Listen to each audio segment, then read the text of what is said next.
Sounds pretty good. Get rid of that. Background. Yep. Oh my gosh, here we are. And go to your sound settings. On here. Your microphone settings. Already Intel. It should be. Simtech. CMTech. I think the CM Tech is a speaker. Well, you Or give, no, CM Tech is, yeah, it's the microphone. That's this one. yeah, you give you this cheat sheet. See. The video's good, so, and it sounds like It's password. I could- It won't let me enter my password. capital D, Huh? capital D. We're trying to get a little more secure, right? So we changed it. Turn on DSDS. HD, lowercase h, Nobody remembering what it is. 33, 478. Percentage.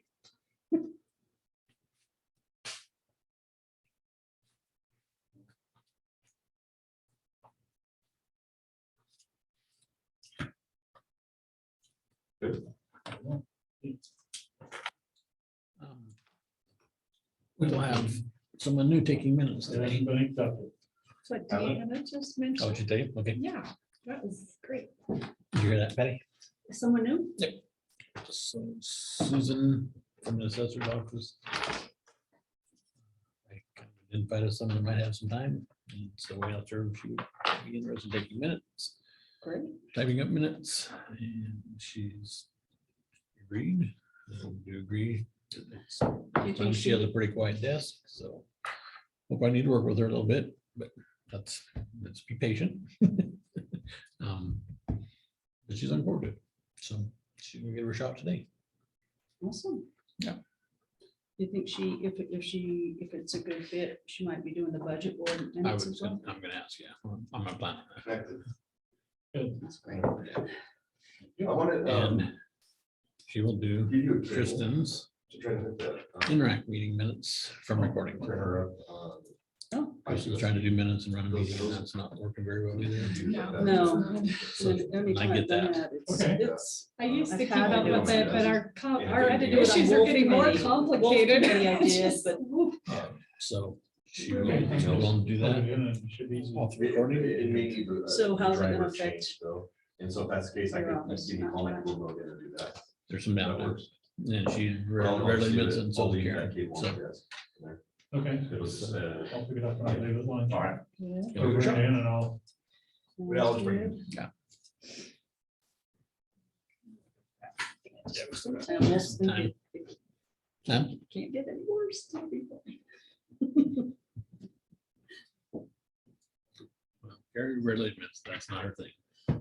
Yeah, Never has this way, been. there and she says there it won't be never some has. of those vibes coming at me for trying to raise She's the bar. done, she's done minutes, she says in the past, for small things, nothing as important as this as well.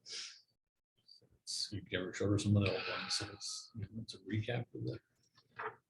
It's not word for word, it's a recap of the actions and then things. And there's no pressure, you can only go back and listen to the tape, got to do them all right there. So she's comfortable doing her shot. And is the, what do you call it? When we attempt to adjourn for the noon recess, there can be just a couple minutes before noon, so I can rush down to work. That's It would be better. Yeah, I gotta run a home health. I guess we send it down. There it is. We're on here. Okay. Everyone's good on this. Okay. except for 3 overtones. But we gotta get this one. Everything, that's why we set it up like this, so everything runs off of that. So what we have people calling in that want to talk to? We just turn that or- Oh, you're talking about that, yeah, that needs to be turned on. Oh, just off of, oh. But everything I runs off just. of here, yeah, Gotcha. and so that's the reason we did that, it's just easier to manage.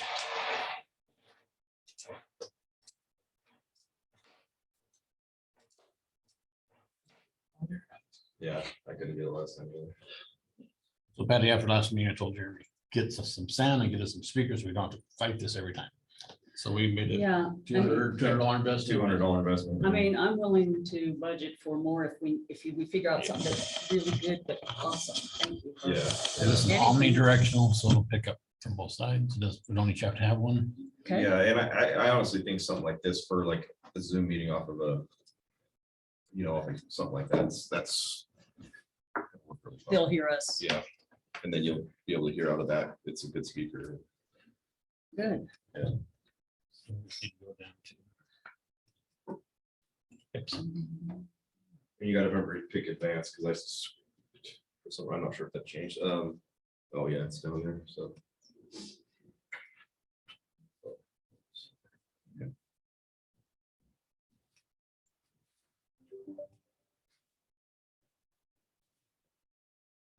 So we still are going through that, but it's. No, it's just the Just the camera. camera. Yeah. Cool. Carrie and I were actually talking about maybe doing something different with this, putting the camera mounted up somewhere and just get rid of that. They run everything. Yeah. So I went to orchestra last night. There wasn't an, I was gonna say something to you yesterday. Yeah, I was like, man, it's awfully dark in here. You didn't get your call. Yeah. You called us Sunday. Never called in. What do you play, But we're gonna Chad? go every week after. Yeah. Starting next So week. Kels told me. What do you play? Trumpet. Sorry, I was gonna say something. It was all right. Yeah, I was like, I just never saw you. well, the parking lot's pretty good.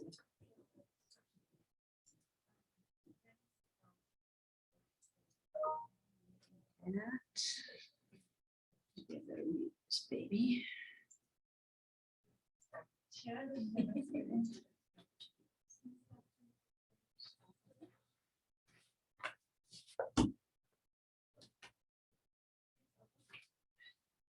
That's what they use, that they have box, that they-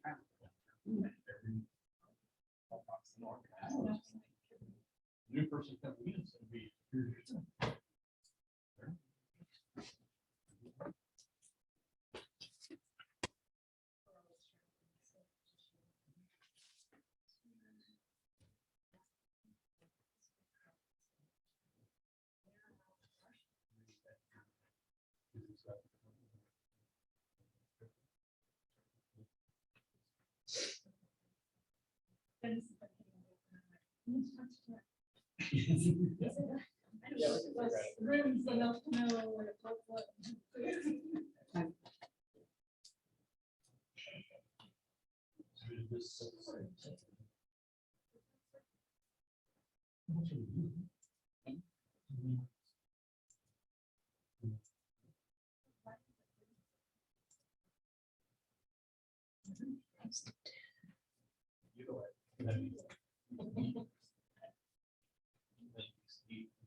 That's a nice size. Yeah, It would be for me, rather, and for a woman, it's great, it's purse size, Yeah, yeah. so, but yeah. no, Is it pretty heavy? Huh? Is it heavy? No, Oh, nice. yeah, I'd say it's purse size, Yeah, you can put it in your purse and not have your shoulder strain. there you go. I remember in college, the bag I carried with lots of walking, and I remember thinking, I'm gonna have I'd shift them, but I said, I'm gonna have shoulder problems when I'm old. Yep. And briefcase, just, I use a briefcase. Oh, and I know they use backpacks now, but I'm sort of past that point. It always, with my clothes, it's not necessarily that easy to do. Well, I had a couple of classes that the Right. desktops were about this big.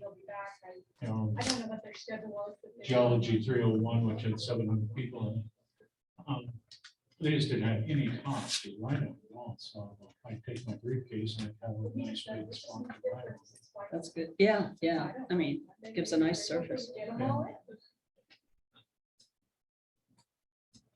But I look like the nerd of the group. Don't comment. I missed I it. never- Was it good? I never looked cool in college. Could always could I looked like- give you a jam? Well, I mean, yeah, University of Oregon, you could do that.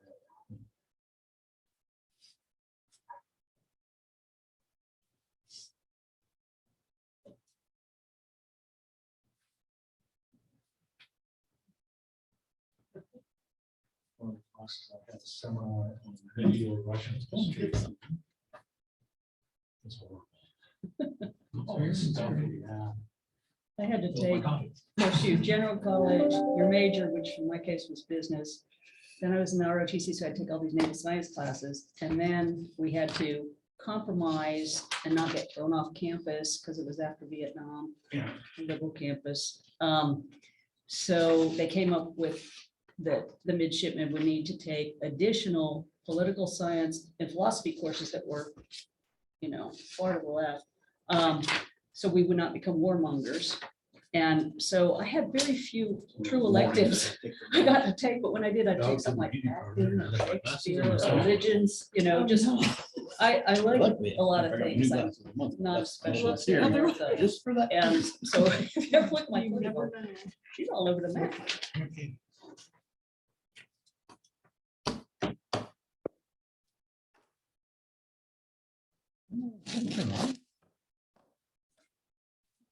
It's this room.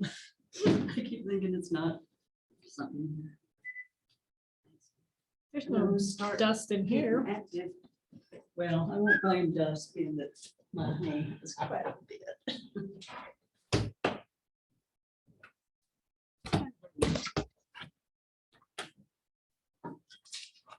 Testing 1, 2.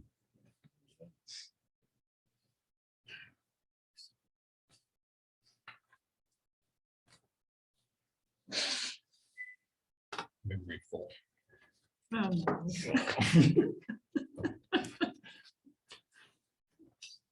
So how's Lindsay feeling? Hopefully not overwhelmed immediately. Did you hear us on the radio? Yes, I heard some of it. I heard some of it on my drive-in. She's gonna be Sounded good. good. It'll be great Trying when, to start a little public outreach. well, as long as people understand it takes a little bit of time, but if those goals are achieved, we're gonna have a real functioning fairgrounds at some point that's going to actually truly be an economic piece more than it is now. Not that, but I mean, It can get it'll there. bring us into the modern world of how to schedule, book, collect, charge money. There's plenty of others that do it. You don't have to reinvent the wheel. No, and that's just it. It's All you real. need to do is go, that looks good, that looks good. She's signed up to go to the conference. She's gonna meet some folks there. And Are you going to? this is planning on it. Maybe keep going. So Yeah, I told her yeah. she could catch a ride with him. What, this weekend? It starts Sunday. My meetings are on Friday, so I've got, AOC day, which used to be we'd drive up Sunday night all day, drive home, get late Monday night. Now AOC day it starts on Thursday I listen all in the at other least, meetings. then mine, and then, as a chair of public safety, we already had our meeting Monday to kind of prep you, even though stuff happens during the week. And I'm on Zoom calls with AOC a lot, which is okay. They're good people and do good stuff, but I was gonna say It's that hard takes to up justify several days now. driving over there for pledge and that, I mean, before, when they were all on one day, and you could do quite a bit of county connections on stuff in between too, and I spent a long time on the phone yesterday. I'll tell you guys during general deliberations with Commissioner Schellenberger on broadband, and then Dan Joyce now here, and so I need to see if Pete has a lot more background that I don't know before I move forward on stuff. But I'm encouraged and overwhelmed with each discussion on it. Just like, why did I say I would work on this? You never know. Yeah. But we're all behind in different areas. It's like nobody's super on top of it. County court is in session. It's 10:04. February 2nd. For the voucher approval portion of our agenda. Only two? Sorry, Patty. There's only two. There's only two? All right, I'll read the thing I was supposed to read last night. Usually not gonna get much more. It's January. Great observation from a budget program. Yeah, that's correct. Ish. Haven't seen the numbers yet.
Why do we pay the city burn something under facilities maintenance?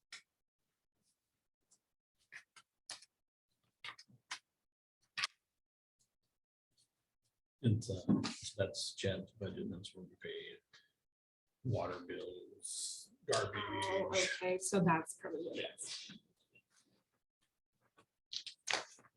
water sewer. Oh, yeah, because the jail has it. See the industrial buildings for the HVAC.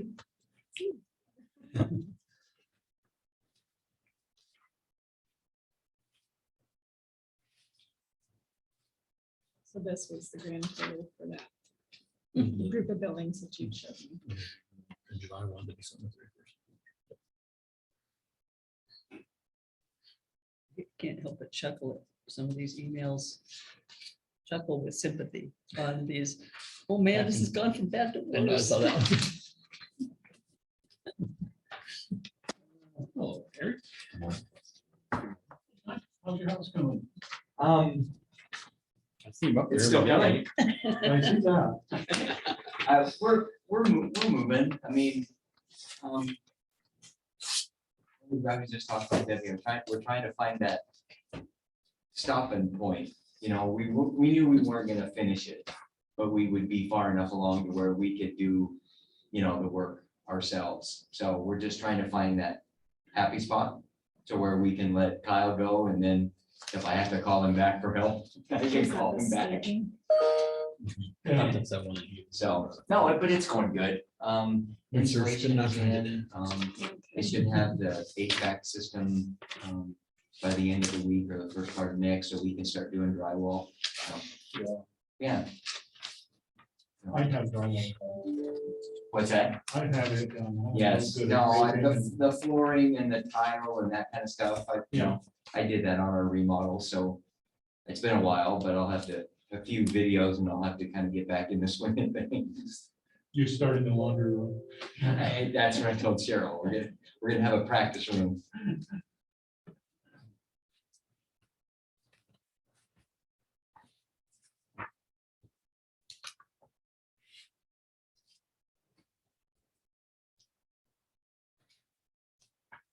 How's your East Stevens project? Once you start looking at the East front of what? that one. Okay. Almost through the last I've year. been getting updates periodically from phone calls, so. Let's see, it's moving anything. no, It's I gonna be made a comment, I'm not getting in the middle of the phone, so. Famous last word. Yeah. You know, and the more I That's thought a about that doozy. too, again, we did put in to get that Okay. paved. You know, of course, we haven't gotten chosen the last few times, but if that was to come true, you know, 4 years, 3 years at the very earliest, that would happen. So that would give you plenty of time, and it probably should be addressed or looked at maybe at that time. I could see where pavement could make it And if they can't, worse. if they can't figure it out, you just stop there and leave it gravel through Andrews. And continue Yeah. on. There you go. You're like, you can play this day. But my biggest concern, you know, when I did put in to get that page was the corner. It wasn't per se the speed of people going through Andrews, The north. Oh. that northern corner, Okay. you know. Should And then we could get it to Does where it we go on could- the hill a little bit too? Kind of, or is it flat? no, that's it. But it's tight, Yeah. you know, and for somebody on pavement, that might be something that we may have to address. Yeah. And it always seems like Mike calls me right when I'm headed out the door to do my evening walk. So I think one time I You're actually like, I'm went not on getting the any walk. relaxation. I left actually on the walk, came back The dock will- 45 minutes later, and I'm still, when I'm walking in the door, Cheryl goes, "Are you kidding me?" I hinted that I need to go. Been there. I bet. It's a tough one.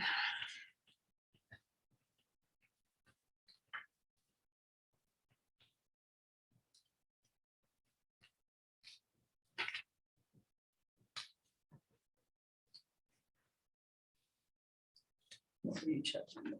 The page that you pointed out. Oh, yeah. Did you both see Dan's email that Roxanne sick? Yes. Mhm. I didn't know, do we want to add the AOC dues to the agenda today? And then the budget board paper that he submitted this morning? Did you get this? Yeah. Want to throw that on there or wait till next time or? Darn agenda doesn't have agenda approval on this one. Oh, mine has approval of agenda. I just printed. It does. They added it. So if you printed prior to the matting of the other day. You guys can wait on one. If you can, that's that one on my desk. Nope. That's not wrong. Debbie was saying, and I didn't get the email, but they, AOC sent her an email the other day about cost benefit analysis of the IRIS system. And that usually, to me, indicates that they're trying to maybe eliminate it. Yeah, Is it just part roads?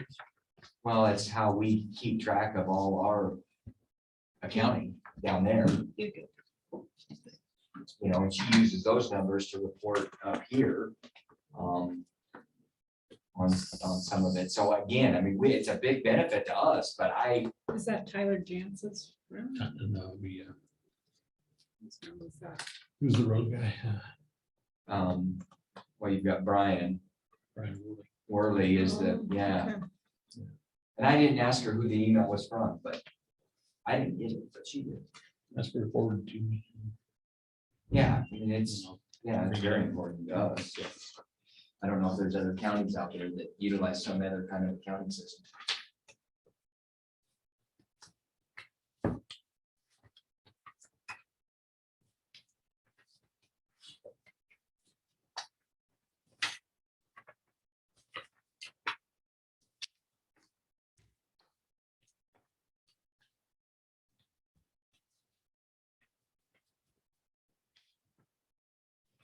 We learned something about our mobile clinic. I heard yesterday.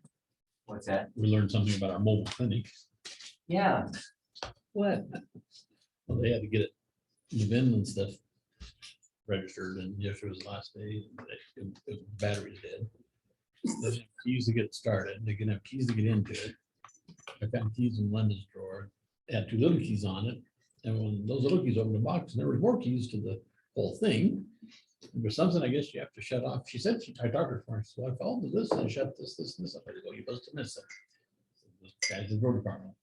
So, yeah, yeah. because there's so much electronics in it, I guess, if you don't shut everything off. You're gonna do better. Well, I was kind of hoping that even though they haven't had the decals put on, so they don't feel they can use it yet, that they're still using it a little and Yeah. make sure it's, you know. Yeah, the that's bugs really the out. first time I think anybody started it in quite a while, and So, it's a inverter in there Yeah, that needs to be shut off or it drains the batteries, is what Debbie found out. So. Get a piece of paper and some tape. And luckily, they got it.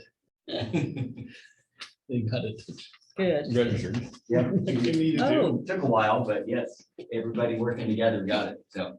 so hopefully Karen Moon is gonna look into the DMV on that.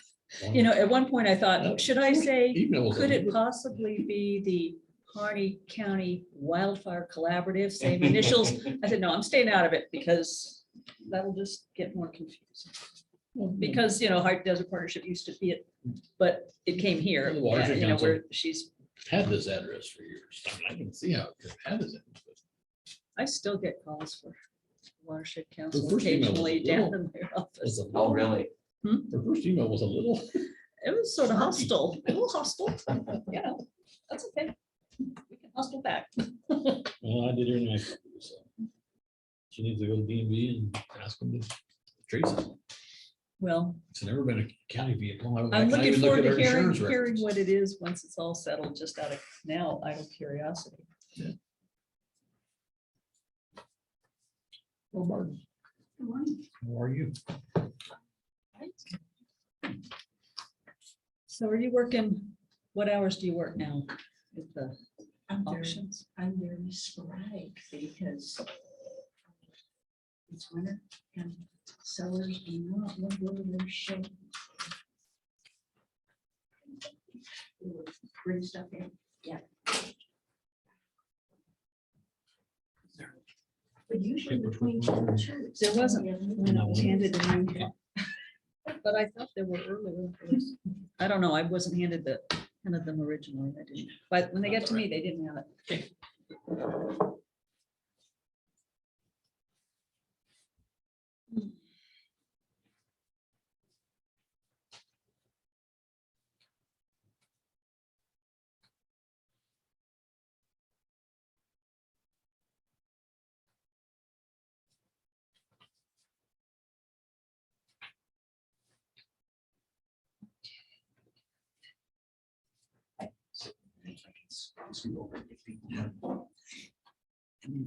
Good morning.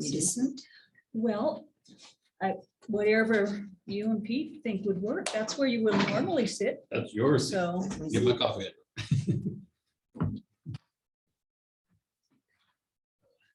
It's good. We look forward to having someone support us this way. See if it's good enough. It'll be fine. I'm a legend for giving feedback. I'm ready. here. I'm ready. I'm ready. Yeah, well. It's not personal.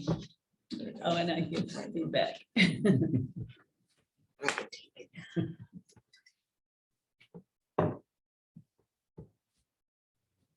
I didn't mention yesterday. When we have budget too. Okay. What's your budget?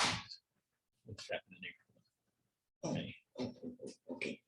off Wednesdays at court, so almost every Wednesday in there. In fact, I'll visit with you later on just a couple of things. Okay. You know, to help. Okay. I can use all the coaching. Yeah.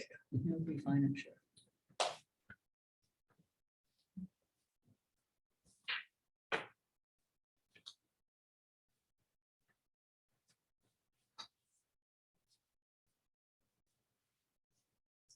It's good. 10 to 10:30 for voucher approval. We're done. So now we have to get started. You told me yesterday. You didn't really need me for that. What's that? So you mentioned yesterday that you didn't really need me for that. Right. Yeah. Yeah, I usually start the recorder. We're good. There's nothing. Yeah. To report.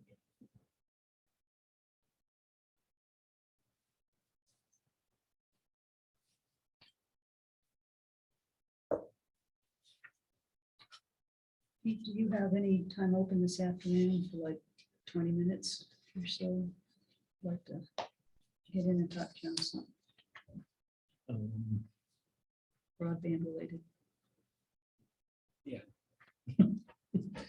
See, if I'm like, look at my email. I know Got you're, this going.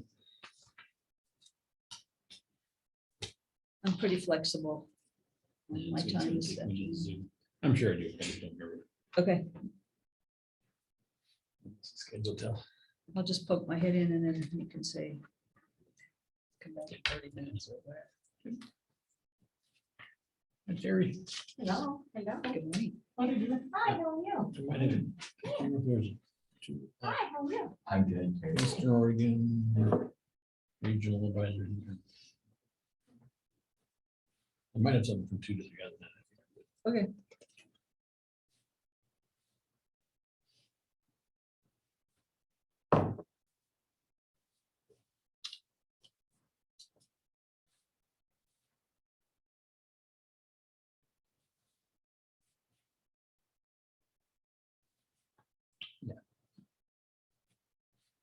We can see it. So 2 to 3. So I'm for 3. About 4, 2 If we get if done. we get done. Sure, yeah, Okay. All twos. I think we probably will.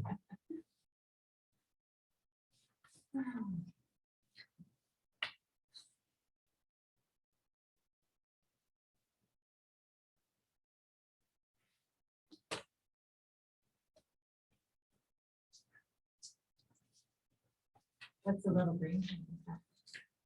Well, after last meeting, the challenge we always have getting hooked up, I told Jeremy, get us something that works so we can plug in and be ready to go every time. So that is a speaker to pick up your voices, or if somebody's on Zoom, to pick up voice. This speaker is for us into the recording, so then they minutes and checks if they can hear us better. It's on the prompt that picks up from all sides. Good. It's a plug, it's a one plug-in thing. That's what I need. You still do the recorder though, but Still the recorder's backup. Okay. And so all we're using off of that now is the camera. okay. We're getting tech savvy. We're trying to get. Wow. It's been such- Well, we have to do it, you know, that new law passed, we have to do it. And Oh. it's like every meeting we get ready to go, something's not right. Something's not So right. you have to do it by Zoom. Or by. Zoom, I think Grant County does Facebook. Facebook Someone Live. sets up a Facebook Live thing and sits back. But this records, and then Jeremy can transfer them onto our website. And And is, so for our minutes that the recording on YouTube, whatever, never seems to be posted, does that mean where would someone want to go for those minutes? If, because sometimes I'll see it. It's on the county sometimes- court page. Or no, I don't know about last week, the meeting before was on. I haven't looked since. then. Mhm. No, they're right, I think they are. Well, I mean, I can, if I click and there is one, you know, I can find it, but I also see dates of other meetings and they're not consistent. You know, there's some months, none, and sometimes. Dr. Cindy and Jeremy.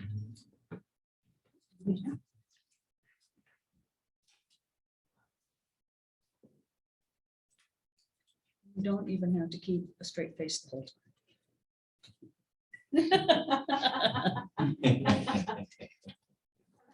Smile. You can try. You might not like my real Go face. together. Sometimes your face tells you what your kid's really thinking. My kids call them mom eyes. Yeah. One thing nice about wearing a mask, so we can see what you're really thinking. Back to the mask.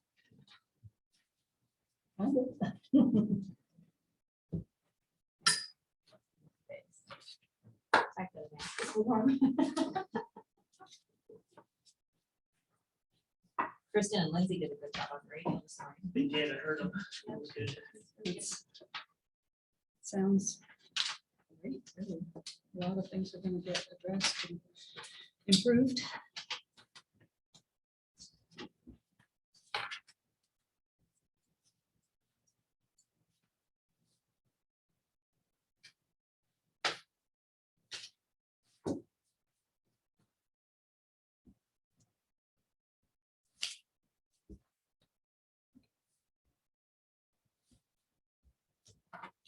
Meeting to order this morning. 10:04.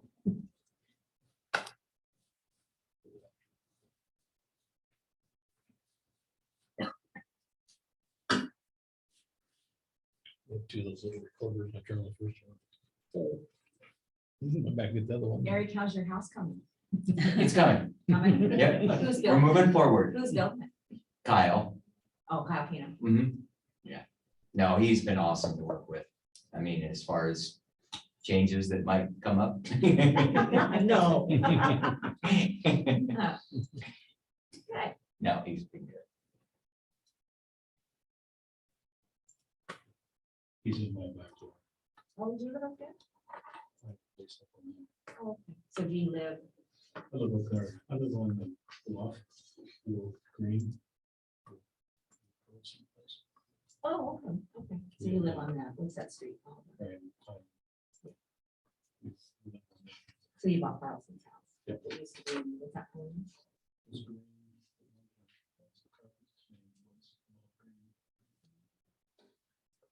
You did a lot of remodeling before you guys. Both our houses. Did you? 116 across from you. We did a little over $100,000 on it. Wow. We're about 200.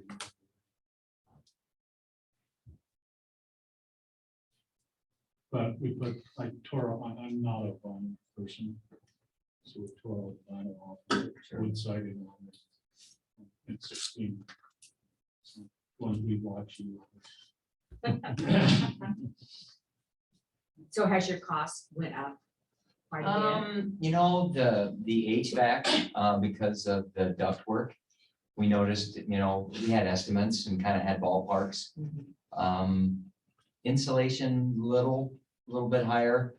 We hit the framing package right on. I mean, we didn't pull the trigger until like late August, 1st of September. And we let Kyle do that, just kind of keep us posted, but it had gone, you know, substantially. It was fairly close to before it exploded. I mean, it wasn't way down there, but, so yeah, I mean, just a little bit on certain things, but nothing that, like I said, the HVAC, I think was the biggest one that kind of hit us, shocked us. Paint, how about paint? Paint is gone up. Has it gone out? We're gonna have Kendra do the inside of ours.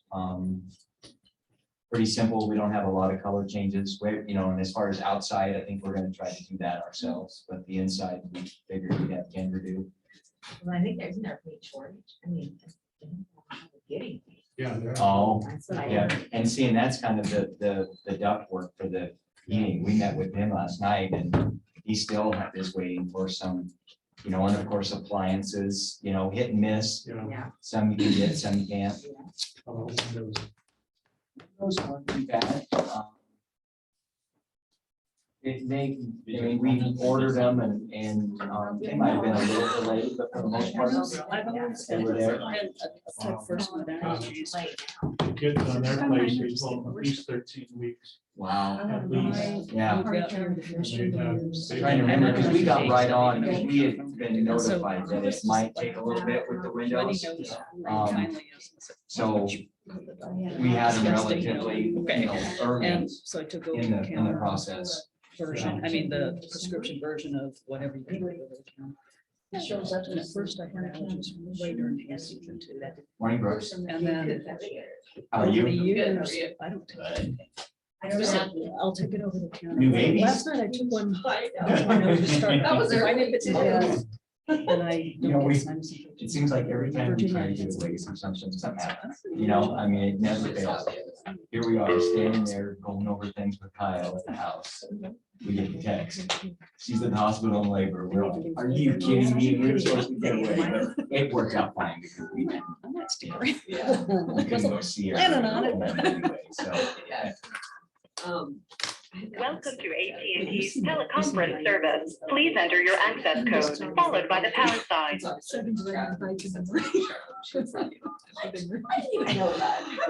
access code was not recognized. Please re-enter your access code, followed by the pound sign. Almost every You have somebody else. Carrie's not here to save us if it goes south. To join the conference as the host, press star. Otherwise, press pound.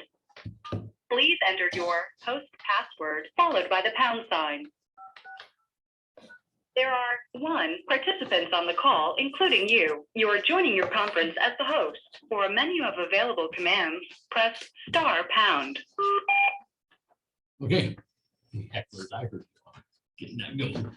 Well, you will begin county court with the pledge. It is Wednesday, February 2nd, 2022.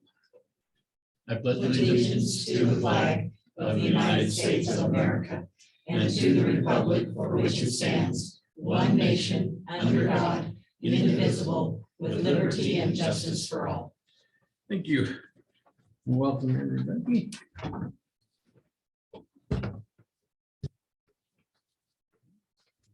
Phone's good, Zoom's good. We're good to go. So I propose that we add AOC dues as well as the budget board reappointment of Rick Paul to the agenda. Why don't we do, so item, and then also item C, Lieutenant Worley is ill and will not be here for the jail update, so we will reschedule that for a later meeting. So why don't we put AOC dues C. And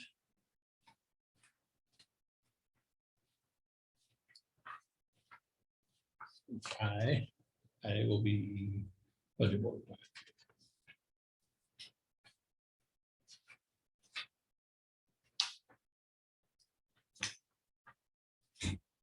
Okay.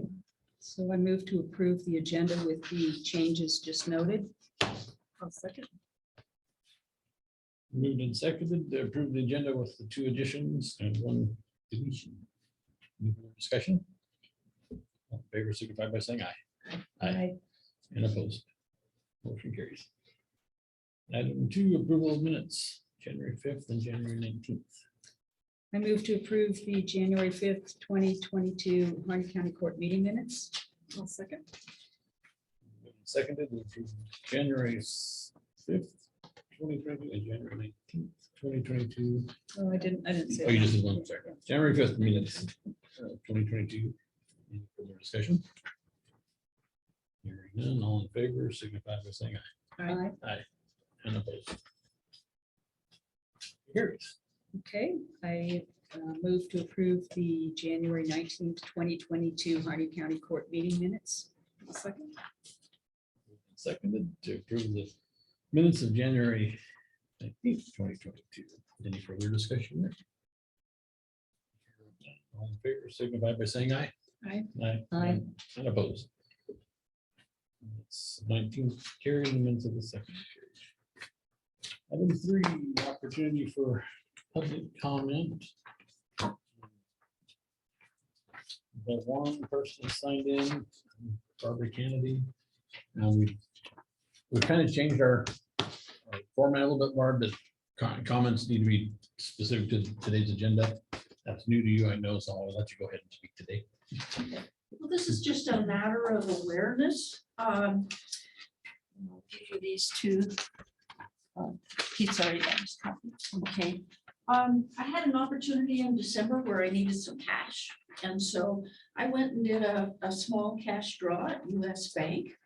And when I got my statement back, instead of showing that my cash advance was from my credit card, it shows that it was from the Harney County Commission.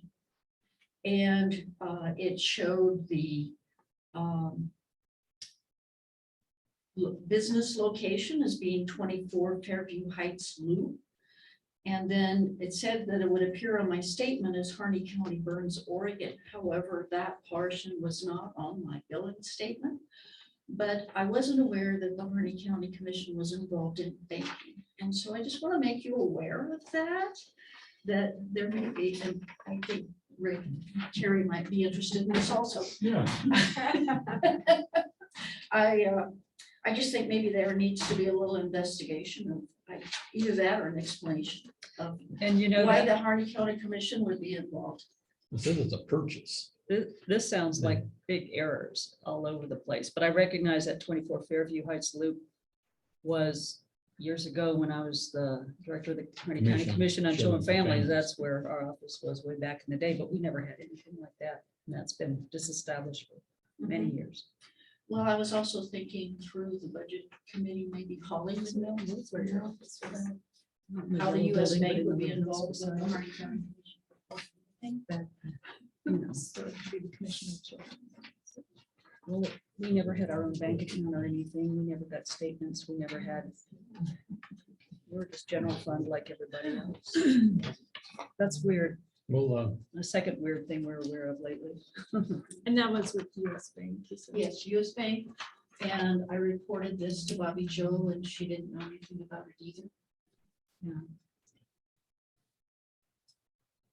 We never got one there. Had anything on it. But I Harney County think it Commission, back, so if you're concerned about that, you know. Harney County Commission could be, Huh? could be, Harney County Commission could be several things outside of the courthouse too. There's so many. Well, I'm not commission- really sure, but I think there's a name issue there or something. Well, yeah, that's what I'm saying. It could be Harney County ESD, or, I mean, that's gonna But- reflect more to that address. If there's any, have you done any? You were trying to ESD or? withdraw money from your own personal account. Yeah, because this it's- was And on that's what my, you got? yeah, I needed, you know, whatever, I just went and took a draw of $250 and for that day. And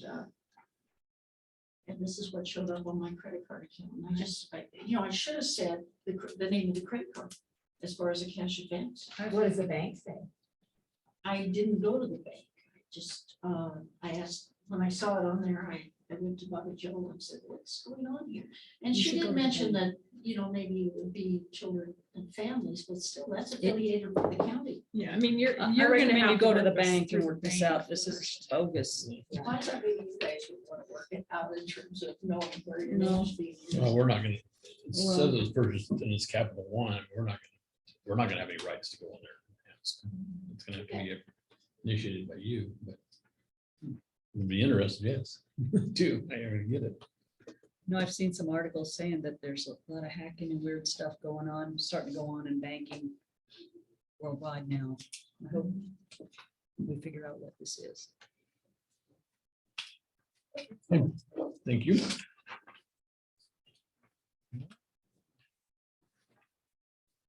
No other public comments signed for, except when Linda, which is also actually our own business. Tobacco. Tobacco is free Okay, policy. so you guys have requested that I add a line to the last section 6, part A, the last sentence of department managers may allow chewing tobacco usage at their discretion. Well, that's the only change that's been made on the policy. I read it and I like it. I think it's good.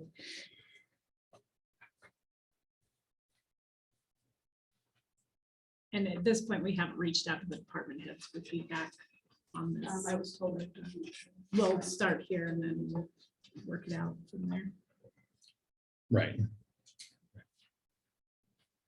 Yeah, we're have to check the back page is still dated 2021 too, so. So you're, after our final approval, now you'll go to the department head Now, and make sure they're. okay. This is an exercise in patience. Have a lot. and you're passing. Okay, we're good with that wording. That was our main concern last time. Is Yeah, and how it I, could affect certain departments or individuals. in the Harney County Fairgrounds one, which was always when I was, reads fine. It says a person may not smoke or use an electronic inhalation device except in designated campsites or smoking areas, period. So if there's one that's not a campsite, there is. If there isn't, there isn't. Fair board will work can through that. work through that.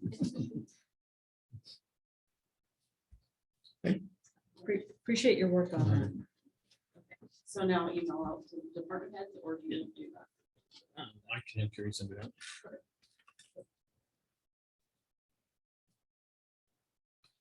Once you return.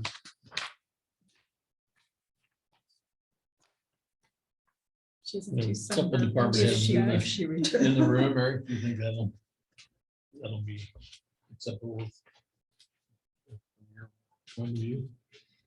Yeah, I mean, yeah, if there's anybody that's.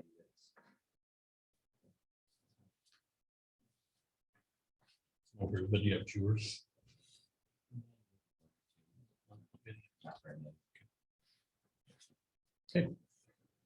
So we'll bring it back to gold business. Hopefully the next week. All right, thank you. Thanks, Linda. Thank you. New business.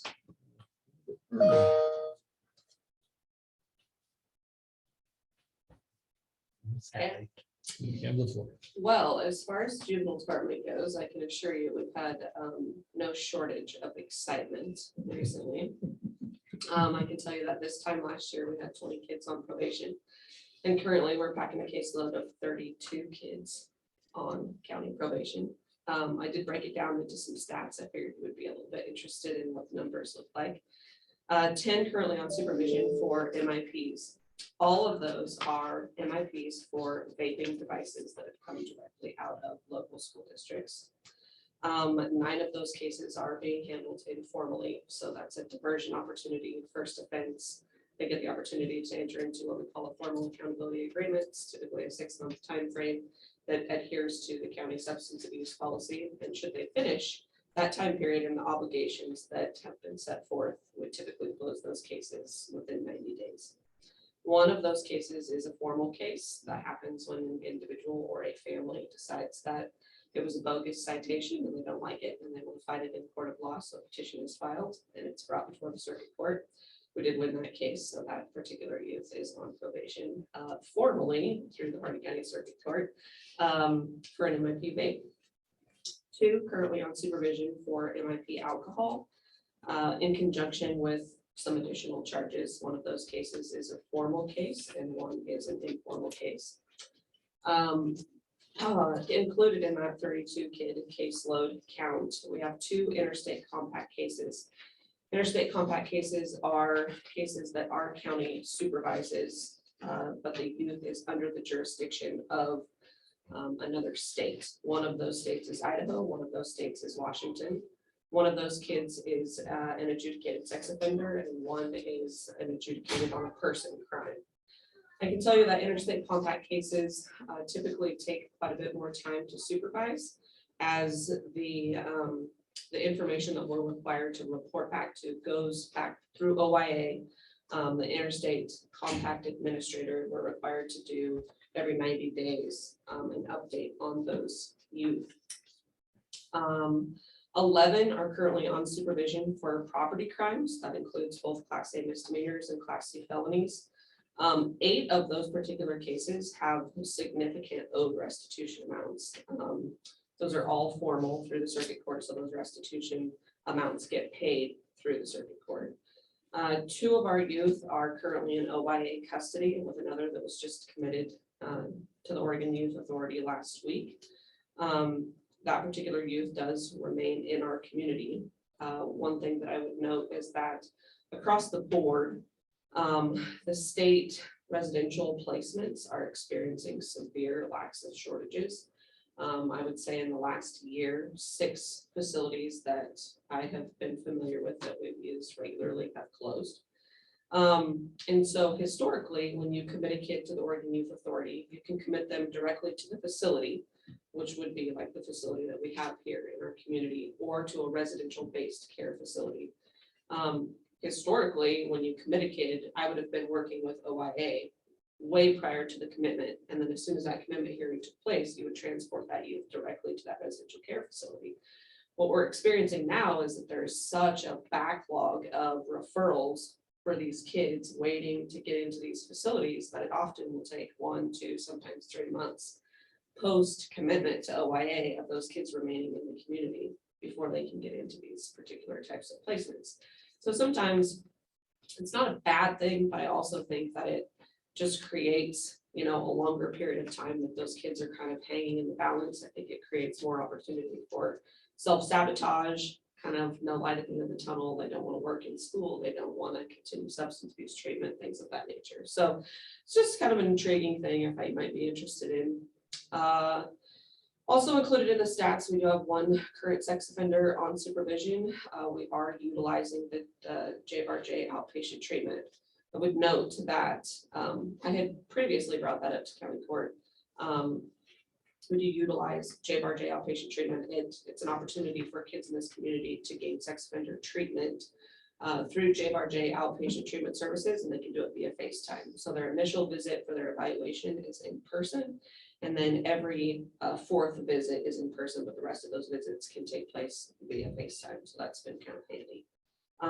They are closing that particular program, but the treatment provider that was working for JBRJ has entered into his own business. And he has secured a contract through Kojak so that payment of those funds can happen through Kojak and won't be county responsibility. Currently, we have 5 pending court cases also, so that's not included in the 32 kid count. 5 pending kids right now that have had petitions filed, Class C felonies, and again, significant owed restitution. So that's kind of where we are case-wise. It's a lot. I can tell you that that's more than the last 6 years that we've packed at one time. So it's kind of intriguing to me, why those numbers will be trending upward. I've talked to some other juvenile directors across the state, and everybody else is kind of seeing the same trend. I don't know if it's a boredom thing, that stemmed from not being in class in person and a lot of time spent on their own at home, not a lot of significant supervision when those parents were working, et cetera. I think it all can be attributed back to that. Last time I spoke, I had a concern about my detention line item, and we did increase that. We have not had to use it this year, knock on wood. I mean, we've had a couple of kids that have been locked up, but not a lot. But I also think, on the other hand, we have utilized the ankle monitoring system quite a bit more. And that's super handy. That runs about $8 to $9 a day versus $130 a day for a detention bed. So we've used that a lot. We did lose access to our transporter back in, I don't know when he retired, but I think it was around September, October. Darryl Williams transported for us a lot, and that's been a huge loss. I have some concerns moving forward about that, and I've spoken to Pete about trying to have a conversation with him here in the near future. I'm going to be out sort of for a period of time beginning in April. And I'm concerned about, my one staff member running a one-man show with a caseload that looks like that and having to take off in the middle of the night transporting youth. So I'm going to have to sweet talk Darryl a little bit and see if we can't get him to come back for a period of time to help out with that. We really need a caged car. I've said that in the past. Kind of puts us in a position when the jail is using their caged car for various reasons, as they should be. We don't have access to that. I don't feel comfortable driving a sheriff's caged vehicle that has all of the insignia on the sides. I mean, we're not armed, we're not anything like that. That doesn't make sense either. So we typically tap into the motor pool when we use those vehicles. I've spoken with Sheriff Jenkins multiple times, and he's totally on board. Once they retire one of those vehicles that has the cage, we can strip all of the signage on the side and maybe slate one of those vehicles to us, but that transition hasn't happened for them yet. So I just kind of want to be thinking about it. I mean, it's not something that we need on an everyday basis, but it's a safety. Are parole and probation's caged? Mhm. Is that an option? Yeah, but I mean, it's like borrowing them and as, you know, then Yeah. like the keys, what you think, I've got no problem with I'm it. just saying, they're not decaled, so. Correct, they're not. Well, So if we That's come fine. across No, something, something and we can worth- get a cheap one somewhere that, Yeah, you know, something we worth have it. access Maybe you to. want to Sure. look to the Portland area since they don't seem to be So- rounding people up. You can get a good buy on some. Yeah. Residential treatment, kind of along the same lines of the residential beds for the Oregon Youth Authority, accessing adolescent residential inpatient treatment beds is difficult. There have been 4 facilities that have closed, so, you know, you have kids that have updated alcohol and drug assessments that indicate the need for a residential placement, and they're freaking hard to find. That's Which ones do you tend to use if you can find? typically, Rimrock in Prineville has historically been a good one. They've been closed for over a year. They are revamping. They're trying to put together a new treatment team, and they're slated to hopefully begin intakes in July, which will be helpful. I had one kid that was slated to begin at NARA in Portland this week, but they had a positive COVID test last week that put them into a 28-day quarantine that they cannot have new intakes. So we're not scheduled for this kid until February 22nd to determine whether or not. Is the COVID protocols a big reason why some of them have shut down? That's what I've been told. Okay. Yep. And I think, you know, that the COVID protocols really impact their staffing too, you know, and then they have people out and they can't operate safely if they don't have an appropriate number of staff. Last year, I had attended a county court meeting and asked if we could participate in a program called LEAP. LEAP stands for Leveraging Evidence to Activate Parents. It's an intervention that engages parents to help their kids. And it relies on POs to develop a partnership with parents to try to get the best results for their kids. So we entered into this. It's turned out to be far more time consuming than I had anticipated with the training. There was 5 2-hour training sessions that both Laura and I had to undergo. We did complete those at the end of January. But when our case numbers increased and then we had the introduction of this LEAP, we had some busy weeks. But I think that I can see value in it. The study still has 2 years remaining.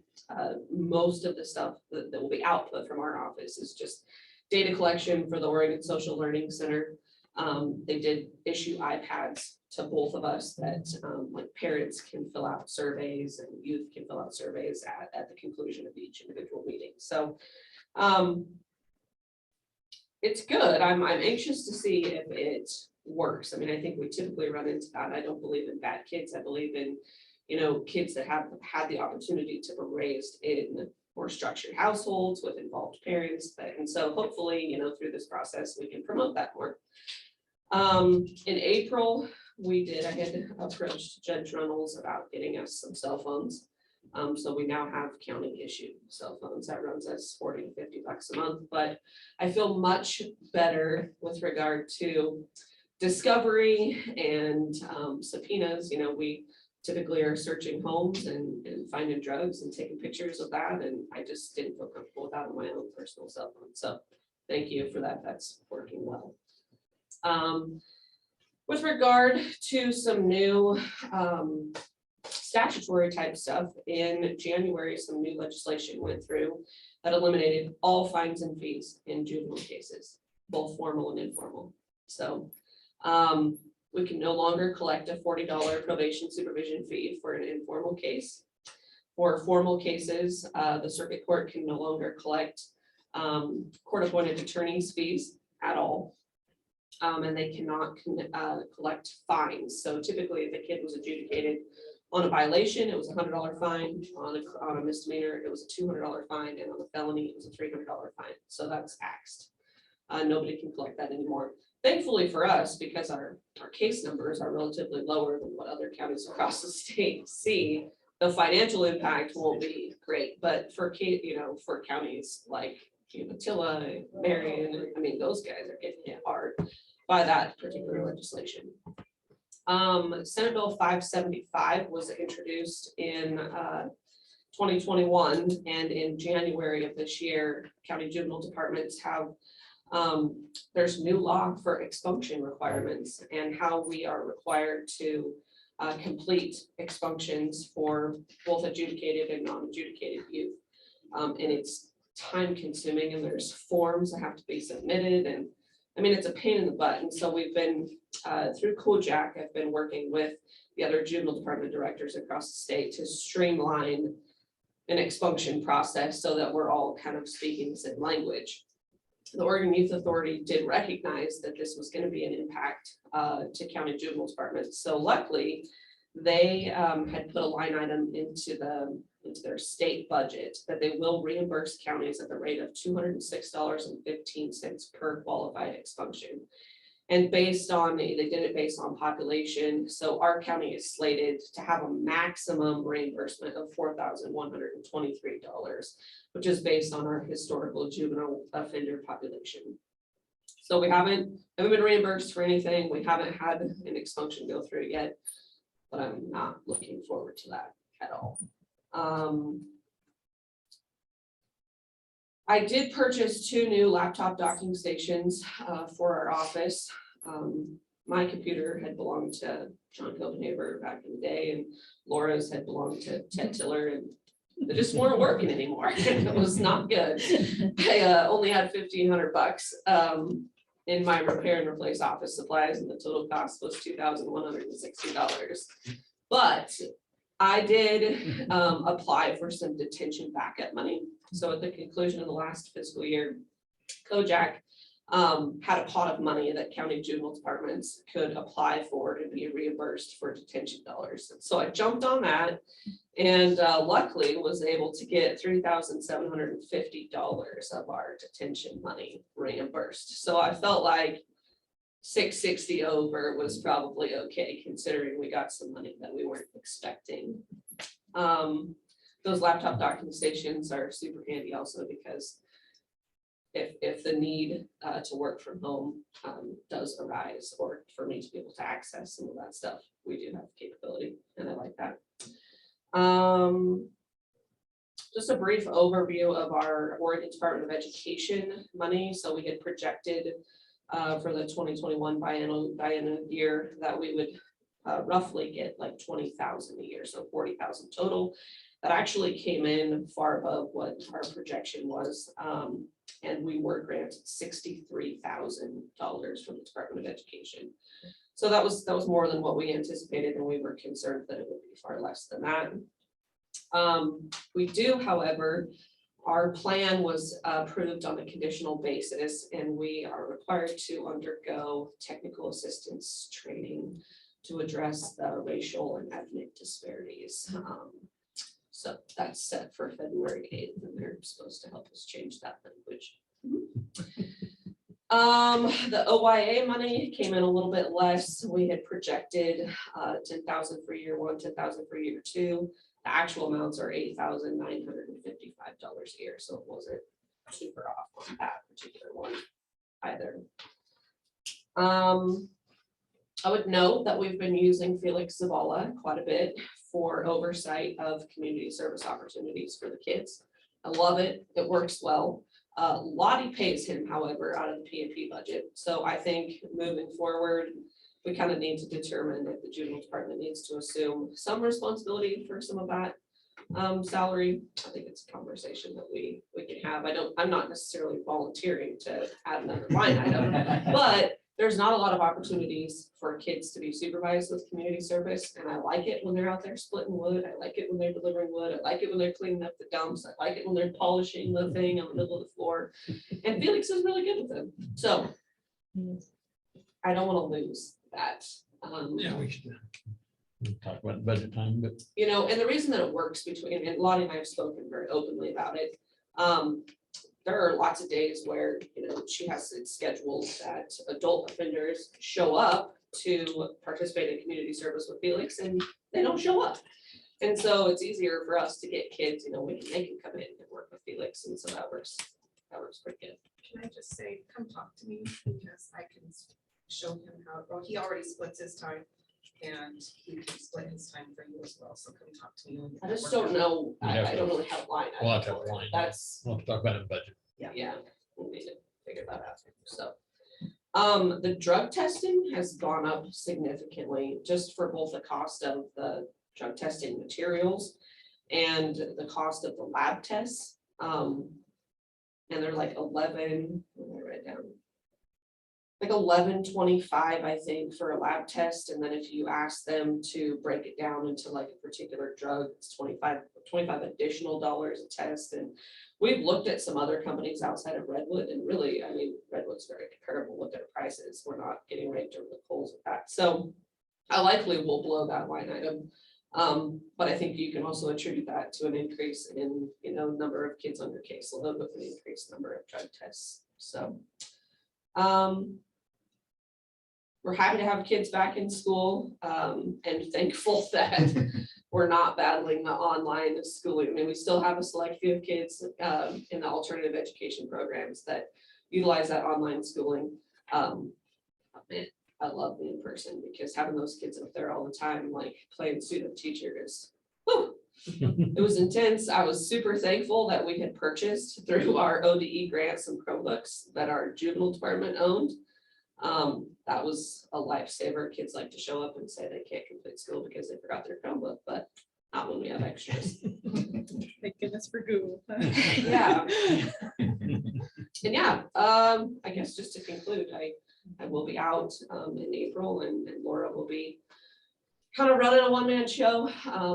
I'm not concerned about her ability to do so in any way, shape, or form. I'm concerned that it's a lot for one person. I've reached out to some other juvenile directors across the state that are willing to help her with that, and I know that Lottie will be very helpful also. But that's where we're at. Wow, that's Any a questions? great update. I do just because I'm really interested in this stuff. So any observation on what drugs they're using of the youth have to Yeah, test on? typically it's marijuana, but we have had some of the what are developed to be nicotine vape devices in the school. There's YouTube videos on exactly how to break those cartridges down and use vegetable glycerin with THC oil. You could also use heroin, methamphetamine, and teachers in the school would not know that was being happening because it's vapeless, it's smokeless, it's odorless, and they're charged essentially like a USB drive. Thankfully, we've not seen the methamphetamine or the heroin within the schools. It's just been predominantly nicotine and marijuana. We have had some kids, we had a little batch of acid LSD that came through. So that was a little bit scary. We weren't sure where it came from or what the potency of that was. They were blue tabs that were dissolvable on the tongue. The ambulance was called to the high school on 2 separate occasions on suspected overdose of LSD, but luckily those kids are okay. We had a couple of kids that had tested positive for opiates in the form of morphine. So I don't know if they had gotten a hold of, some cancer treatment medication or something from household. That's typically where we would anticipate that to come from.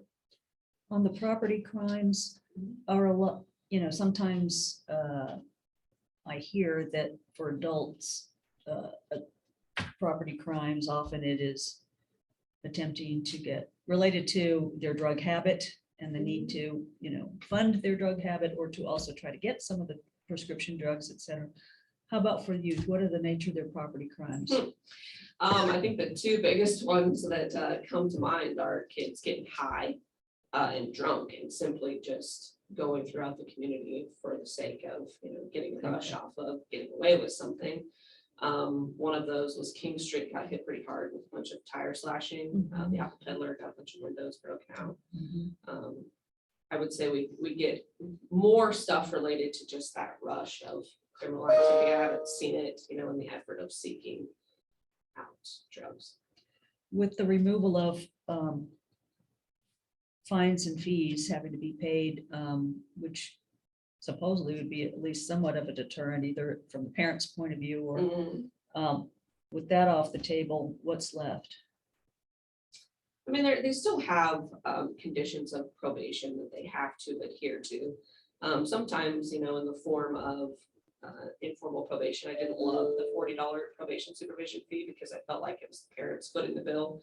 And there wasn't really necessarily an impact on, behavior change for the kids as a result of that $40. I often would You know, if money was an issue, which often is with the population of people that we serve, we would convert back to community service hours, which I typically liked better for the kids because they had to put some sweat equity into it. But we can't do that either. I mean, you can't have a conversion of a fine into community service because the way the law reads, that's not really good. Are there any legislative initiatives you'd like to see, if not this particular year short session, but moving forward next year? You know, if you ever have any things you really would like to see, I know you have your own associations to work through, but let us know that too, okay? Yeah. Thank you. Thank you. It sounds like you all are doing a great job. Try. Every day. It's a new day. Busy. And we did discuss in her absence, if we needed to have another body up there to help Laura. Just so you know that she feels like she can handle it with aid of cooperation.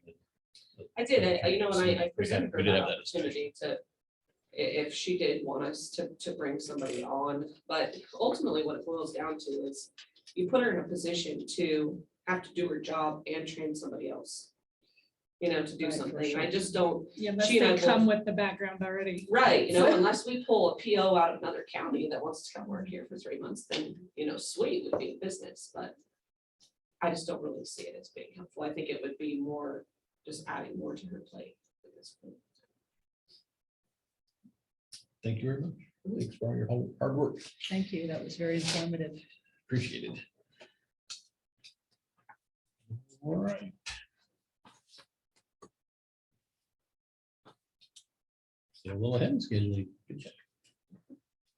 Emergency management update. Suzanne Settle. Good morning. So I've got a handout for all of you. I will have one for, thank you, the secretary as soon as I'm finished using it. So I didn't have to print extra copies. These are just some examples of some of the projects that are coming.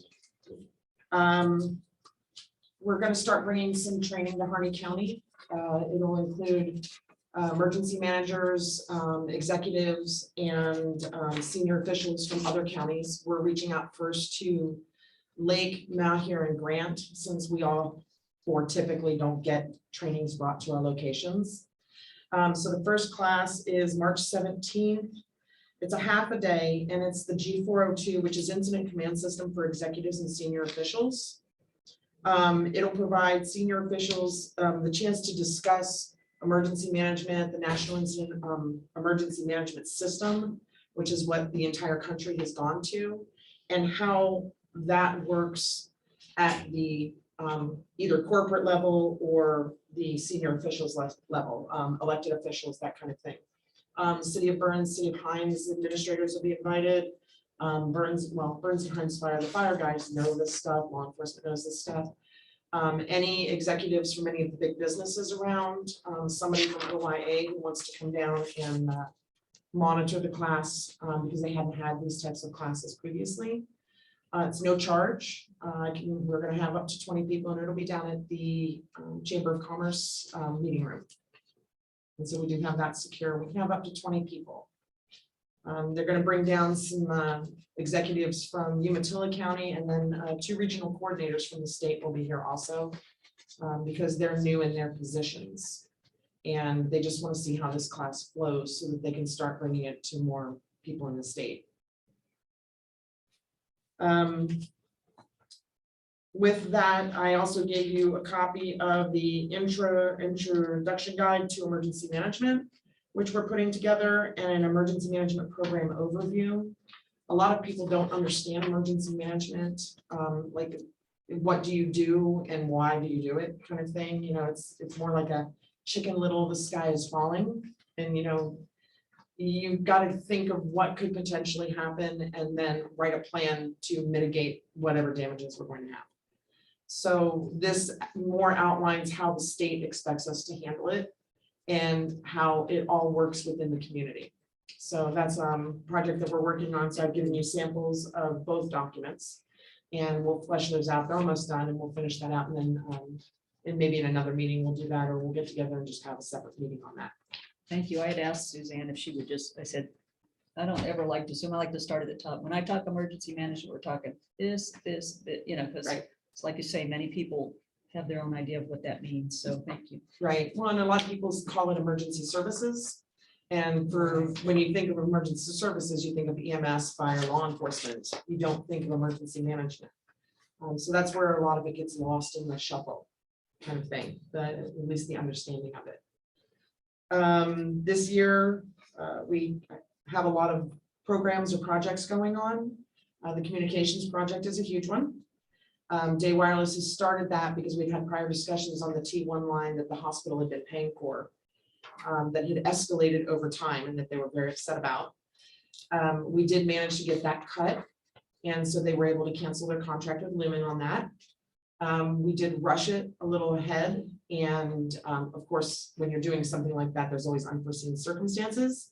So right now we are having an issue with the communications, something called howling, where it starts vibrating until it echoes and echoes and echoes faster, and then the repeater will cut out. So we've talked to the law enforcement officers about safety issues, you know, being able to communicate, and just until they get up there and do a grounding project. They're waiting on 2 parts right now, then Day Wireless will go straight up there, ground that new building that we're in, and it'll be perfectly fine. But it was, It's up on Burns View. yeah, up on Burns View, that one, because we can't get up to Steen's right now. So we rushed it to get Steen's side of the project done because we were gonna lose the ability to get up there, which we did very quickly this year. And then Burns Butte suffered from not having enough time.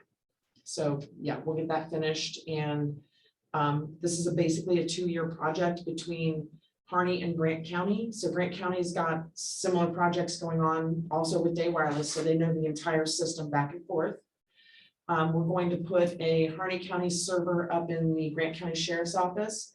Grant County 911 is going to put a Grant County server down in our sheriff's office. That will allow us to grab the hardened Chromebooks that come with the system, with the new system that we're implementing, and allow us full communications. All we have to do is log in then to our server in Grant County, and we will still have full communications with our people should comms go down for any other reason. So we're trying to build this regional resiliency with communications, because the west side of the state, of course, has plans for the Cascadia event. And we're supposed to be doing some training here in summer. It is going to be a full-scale exercise with Oregon, Washington, and Idaho, because Idaho is the evacuation point. It got canceled by FEMA because of COVID, so we're putting it on next year. But what the 8 Eastern Oregon counties decided to do was we all got together, and we're going to go back and play the original 4 days from 2016, because most of us were not emergency managers then, and Eastern Oregon wasn't included in the game really, because it's not going to affect us, but it is going to affect us with the aftermath and everything else that we do. So we're all working very hard right now on coming together. Baker County got a grant for an exercise from FEMA. So FEMA is actually going to have people out here monitoring how we exercise. So we will play 2 days in Harney County, and then we will play 2 days regionally. And what the emergency managers have decided to do amongst us is we will go to another county and step in as their emergency manager. So I'll go to, you know, Walava or Baker or something. Their emergency manager will go over to like Morrow or Umatilla, their emergency, and we'll just do that and walk in as if their emergency manager was absent. Something happened, you know, some terrible event or something, and see if we can work their EOCs. Do we have the plans laid out enough to understand? Because we don't all work in each other's counties, but we all do go help each other. I was down on the Bootleg Fire this past year. I went into their EOC. I was able to go straight into planning and operations because of our trainings and work in their EOC for 2 weeks. That also allowed me the opportunity to go up on our Black Butte Fire and assess that situation because of the work we did with Jacob Gear, who is the RFPA liaison. I'll be speaking at the RFPA Summit regarding emergency managers doing that kind of thing, because they wish emergency managers would be more hands-on in those kinds of situations. And I was one of the first ones to go out on a fire like that and say, no, this isn't how this is gonna work because you all haven't done this. And we found flaws in their system. And it's just because those incident management teams are coming from other states and they don't know every single thing. They're walking in and saying, okay, here's the map of this giant fire and here's where we think it might go. And here's what we hope you can do to protect it. And then they're only there for 2 weeks and another team comes in. We have to have the people in our community as the solid information, our local BLM and Forest Service, our local emergency managers, our local officials who live in those areas and can say, hey, this is what we're seeing and this is how we fix that. So we're gonna start working more with that, and that also leads into our CWPP, which we have to update, and that is a community wildfire protection plan. In the past, we've had a problem getting a fire break cut up on above the 47 road up in that area. We got a grant through High Desert Partnership to get that updated and written. We've already had our first meeting with, we had people coming from, let me get my paperwork here. US Forest Service, the USDA, Bureau of Land Management, the Burns Interagency Fire Zone, all of the RFPAs were represented. Burns and Heinz Fire, and we have a new tribal emergency manager who I'm working with. And so we had our first CWPP meeting on how we're going to update the current plan and then what we're going to do about the fire break situation so that we can complete the fire break up over the 47 road, up over Radar, up into Lone Pine, and that gives us a full break for this part of the community for wildland fire. We figured out a workaround. We're working on a grant to pay for that, and that's $57,000. And there is a new fire marshal's grant out for just this type of purpose. So we may be one of the first ones to be able to get this, and that will completely pay for the fire break for the work that BLM and Forest Service are going to do. Is that mostly on federal land or is there some private land involved? The private land is involved, but what we in the past have had, a problem getting with the private landowners, and I completely understand that. I mean, nobody wants somebody to doze through their property, just, for that. But what we are doing is we're going to use the 47 road as the fire break, and we're going to use the easement on each side of the road and clear that. So that'll give us a full 300 foot, actually it gives us almost a 500 foot fire break. That all the way over will connect to Radar, that connects to Lone Pine. We've got a full fire break for the community and it doesn't hurt anybody. And actually, since we're just clearing juniper, some of them might say, hey, can you go a little over and clear some of our juniper too? So I don't think anybody's gonna fight us on the juniper. So, and again, we're only going 150 feet on each side. And we got a quote for that. It's all hand crews. And that includes the hand crews coming through and then stacking all of it. And then the Forest Service will come through, collect it, and then do a slash pile somewhere. Or however they do that. Biomass might be interested in it too. There you go. But the Forest Service has a contract with biomass that they're working Yeah. on, so we'll Oh, probably great. roll it into that contract. Yeah. Okay. Talk with Josh. Yeah, that is then, Yeah. Josh at High Desert. Josh Oh, Hanson. okay, yeah, Yeah. and he actually just sent me the new grant information for the $57,000 so that we can get that paid for. Because it could be dropped just to, or the stockpile the biomass, even if it's in logs. then Right. We can chip it later. Right, So- perfect. Yeah. Okay, great. Yeah, Josh is up to speed on that, yeah. Okay, perfect. Yeah, so then he knows about that part of it too, that side of it.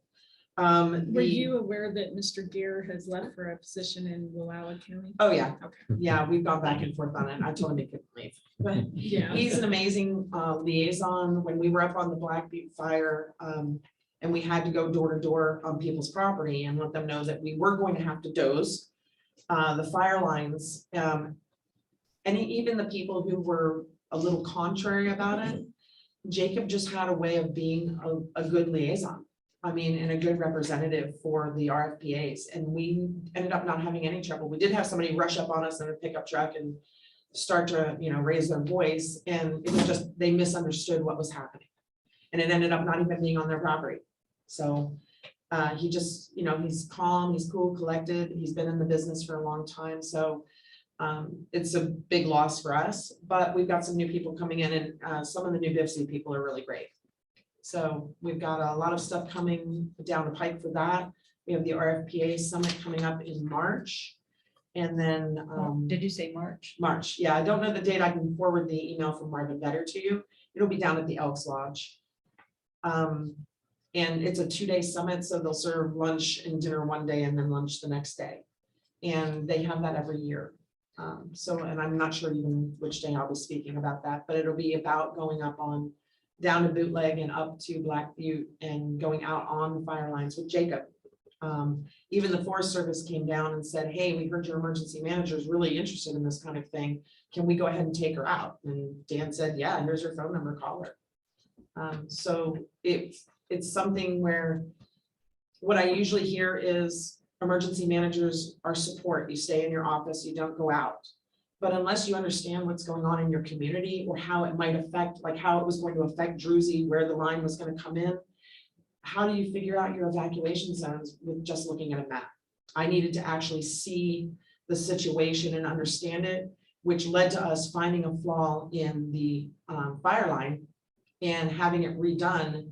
I spent 17 hours up there that day, and Jacob and I drove every single inch of that fire break that we figured out on the map, made sure that it was correct, make sure that it was going to work. We marked it, we flagged it, we brought the RFPAs in. We also brought over BLM dozers from Vail Unit. And they spent, Jacob left, they spent the night up there cutting a triple fire break so that it was not going to cross our lines. When we were down on Bootleg, that one was still pretty far out, but had it come off the rim just right, had the wind been just right, there's a lot of fuel once you jump over 395 that's never been burned. And had that happened, you know, with it being the largest mega fire in the history of the United States, who's just to say it wasn't going to do that. So we were very hyper aware of where it would come across in Harney if it happened and what we were going to do about it. And so we spoke with BLM, our local BLM, we spoke with the RFPAs and figured out what we were going to do, which was fight fire. And again, that whole thing was a huge experience to see how that works and how an EOC like that works, because it was massive. And should something like that happen here with the wildfire seasons the way they've been, now we've had a very dry winter, we'll have to see what we've got coming up. Hopefully it's going to start raining now until like May. Because that's the only saving grace we're going to have at this Not in the point. forecast. I know it's not. Actually, the current forecast is a lower than normal temperatures and lower than normal precipitation. So our drought continues. We'll probably have to do another drought declaration this year also, once that comes up. And we may actually want to get ahead of that and just do it again Sooner than later. sooner than later. Well, we know it's happening. It's already been, you know, the drought coming from the National Weather Service out of Pendleton. Yeah. That's a pretty decent statement that that's what we're in for. So unless we see, we'll watch the weather for, you know, through March into April, and then we can just do our declaration early. That'll get us ahead of the wildfire season, which last year they said it started early, you know, oh, we weren't ready with jet fuel because the fire season started early. Fire season starts when the fire starts. So early, late, it can happen anytime. And you just have to be aware of that and be proactive instead of reactive, which is what we try to do downstairs, is stay ahead of the game. The new grant season has started, of course, with state homeland security grants. Submissions need to be done by April 2nd. We're going to do phase 3 of the courthouse security project. So I think we're just getting the final quotes on that now. And we'll go ahead and submit for that. I want to see how much that is at the end, because I think we were going to try to get court to pay for. That only knocked $800 off it. It's still about a $40,000 project.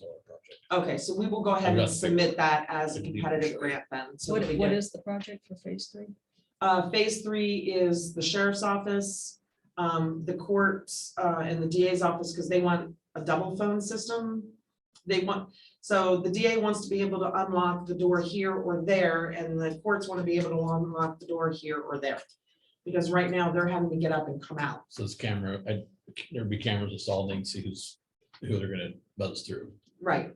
So right now they have it on just one end, and so somebody's having to get up from their desk every time. And it's, Yeah, the circuit court has it on their end, the Circuit DA court's not has it on happy. theirs, and they want to be able to see both sides. Yeah. So, and that makes sense. Yeah. So And that'll be there's- part of the phase And then 3. more key cards for that So For this- they'll be- yeah, they'll this be whole totally- side. They won't totally have key cards going, the new door. This door, we can't put the key card on, it's too old, so there's a new door in the plans for the back. And Were that- they so able the to find a punch- supplier for that? Yeah, someone from Ben's supposed to come. Okay, great. I was gonna say, I hadn't heard the outcome on that. Is that included in the project? Yes. Okay, good. Yep. All right. So we will go ahead and do a competitive grant for that because they are required to approve at least, well, courthouse security and court security have a priority over everything else. Last year, when we put in our competitive grant out of 73, we were number 8, and 1 through 7 was the Portland Bomb Squad. For Portland and Salem got together and did 7 grants, and then we were number 8. So I have a feeling that we'll be competitive again this year in that kind of project. I'm not submitting, we can submit up to 6. I'm not submitting 6 because we've got the communications projects going on. Unless we see a need for something else specifically, we'll get our competitive grant like we did last year. We've got our allotted money, which again, this year is about $28,000. The CWPP, a quote came back for higher than we expected and higher than we got the grant from High Desert Partnership for. We're trying to talk them down because that's for rewriting an entire new plan. And we really just need an update. Not a lot has changed in Harney County when it comes to that. So it's just updating populations and that kind of stuff. Mapping all stays the same, that kind of thing. So we're trying to talk them down off of that, but if I have to, I'll use part of my allotted grant for that. And then other miscellaneous things, we can look at some of the other projects I have and see what else fits in and spend most of that money. So the big communications money from the state was the 1.546 million. We also got the 1.546 million from the Fed.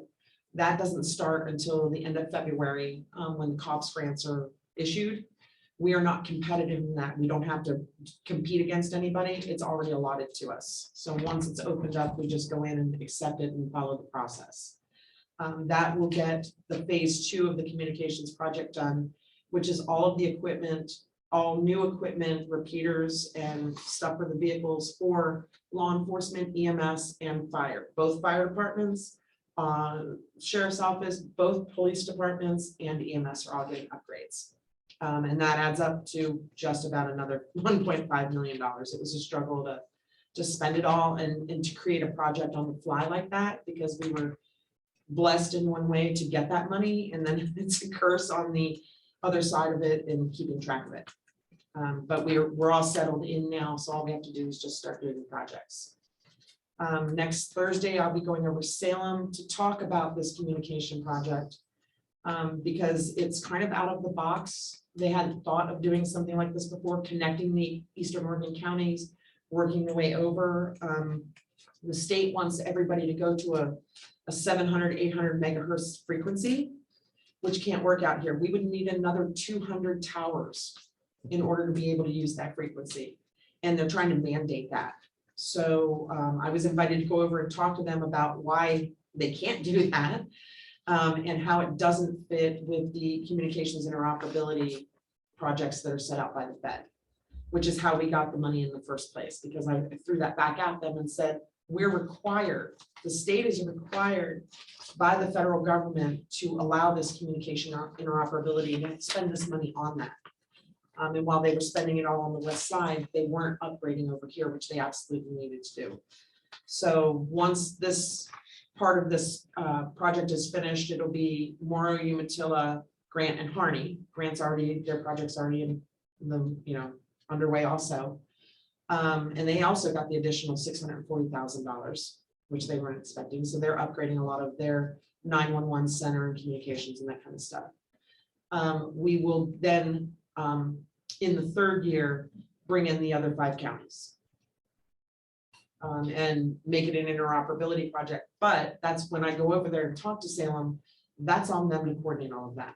We all can't be coordinating that because they are emergency managers and some of the other counties don't run the communications, and the sheriff's office doesn't run it and 911 doesn't run it. It's an outside education department person who runs it up in Grant County and these kinds of things. We can't oversee those projects, and I would not want to do that. So we're going to force the state to come forward with that. had a full-scale exercise last week with the state. It was one day. They even sent Harney County a little sheet of what happened. So they pretended Cascadia happened, and they said, this is what happened in Harney County. And the things that we found weren't that Harney County is behind the 8 ball. It's more that the state is behind the 8 ball and how they do it. Our Aries came in, it worked. So we have backup communications. With the new project that we're currently doing, all of our old equipment up there, and some of it's like as old school as like the civil defense days. I mean, some of it has civil defense stickers on it. That's how old it is, but the stuff still works. So we're reprogramming every single site's old school equipment to what's called a 8 call 90, which is just a frequency that everybody can switch to. It'll be programmed in the radios. Every single law enforcement, EMS and fire person, RFPA guys, they can all switch to that channel. They're all going to be talking on the same channel. So we're going to have a meeting about radio etiquette. But Deschutes County had to do that 3 weeks ago. Their entire comm system went down, and they had that 8 call 90 programmed into their radios, and they all switched to it. And it was chaos, but they all still got to their fires. The ambulances got where they had to go, and law enforcement did what they had to do. So that was a real eye opener that these problems exist, and that the money being spent over here is not only well spent, but more is needed. When Portland upgraded their communication system just within the city of Portland, it was $70 million. We got 1.6, and that was like everything to us. That upgrades everything, gives us 3 new sites. I mean, that's a lot of money, and it was unexpected. We didn't expect to win it, but we did. And, you know, Grant County's got that now.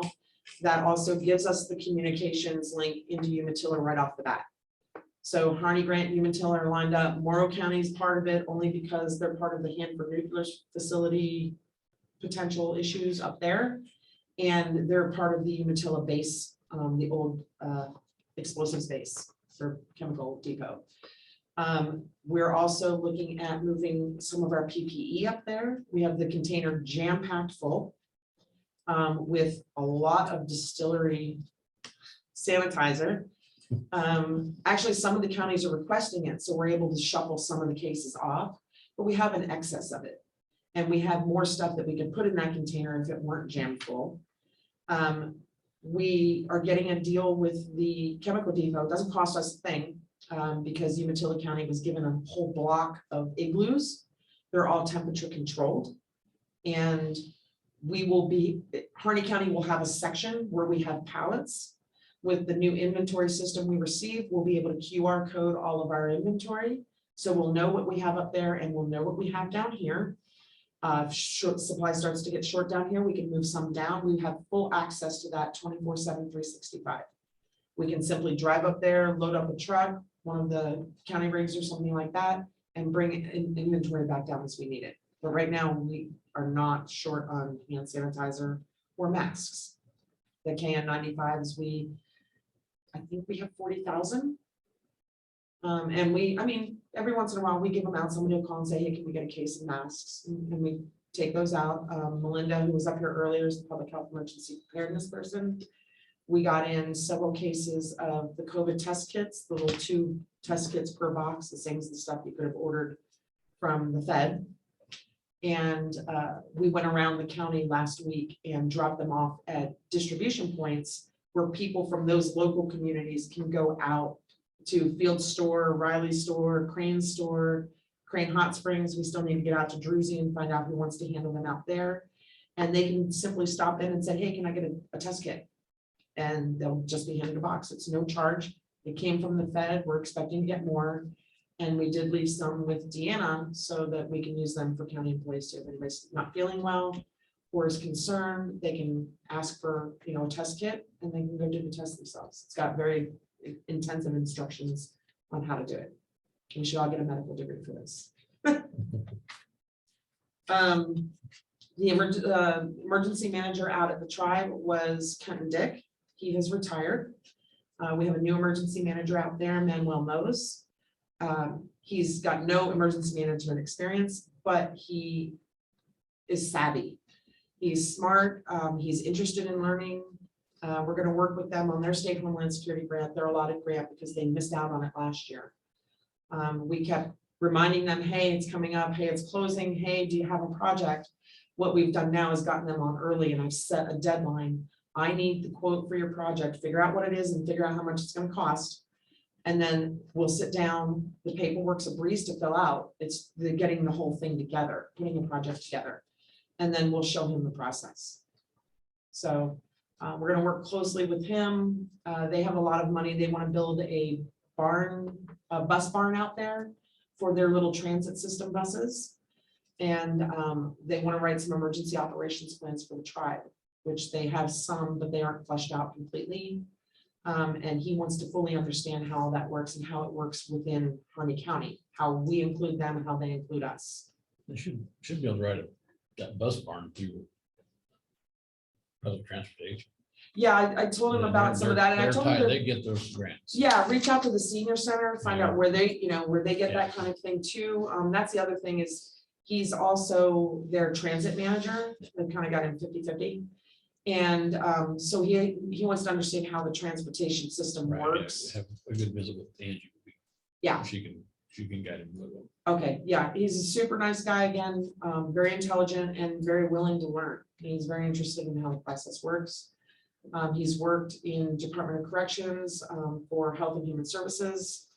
And so he's a real asset out there. And it's gonna be really nice to work with him. The only other thing I have is with the CWPP, we'd like to start, I'm gonna work with Burns Fire. We're gonna see if we can get a Firewise community going. That gives us extra grant money for certain things, especially when it comes to fire. And we only have to have 28 households. So I think if I can go out and, make people understand how it is, maybe we can get some people on board. It's pretty simple. I mean, legitimately, your household signs up, you make sure that you have a fire break around your house and you don't have a bunch of dead bushes, right up against the house or anything like that. Pull that stuff out, clean it up. And just make sure that you and your neighbors are aware of how to take care of yourself if there's a wildland fire. And That's actually, in the forest count, or that's behind the forest, um, US it, Forest Service area. it can be in the US Forest Service areas or outside. I mean, we could do it on the outskirts of town here. If we could get 28, that makes us a Firewise Is community. there a fee? No fee. As a matter of fact, it's through the National Fire Protection Agency. And it can get us a lot more grant money, especially for wildland. Yes, as long as homes up 395. Exactly. So it'll just be more community outreach, which now that I'm out of dispatch, I can do and outline and streamline these projects a little better. The tribe also has a youth group. We had talked about doing some sort of internship program, and I'm reaching out to Denise Rose to see if there's any kids. We're going to try to go into the school and say, this is what emergency management does, because it leads them into law enforcement or EMS or fire or public health, or even the hospital, when they see how all of this works together. And we'll bring in people from all of that, but we want to put a little group together and go into the schools and do some education. And then with their internship programs, bring in some kids who might want to know what an emergency manager does. And then if they say, this is really cool, I'd love to do this for EMS or fire, then we can hook them up with EMS or fire for part of their internship program. By taking the FEMA courses online, that offers them the opportunity to have college credits, which we will pay for through the grant. So they'll get a stipend for being here, and then they'll walk away with some transferable college credits to go into criminal justice or public health, become a community health worker. I have my certification for that, for public health. And you can work at the hospital or, a lot of clinics that way. So it just offers a lot of opportunities, and maybe we'll keep some of the youth here doing jobs that we have in the community. I know as an emergency manager, it's an aging out population. And again, nobody knows what emergency managers do until there's a big fire. And then you see fire teams and all that stuff come in, but you still don't know what the emergency manager did. And it was a lot. It was a lot for me as an emergency manager to go down there and work with Daniel Tagg, who's their emergency manager, and watch him be the emergency manager while we did the other task specific jobs. And we're gonna bring some of that training here too. We have people in the community who are like, I'd like to be part of finance, I'd like to be part of this or that. And if we can vet them and then get them the training, which is no charge, then we've got volunteers to help us in an emergency, to bring into the EOC and let them keep track of the bills and the finances and stuff like that. And make sure the paperwork is filled out correctly for FEMA reimbursements. Because right now we're a one-man shop, one-woman shop.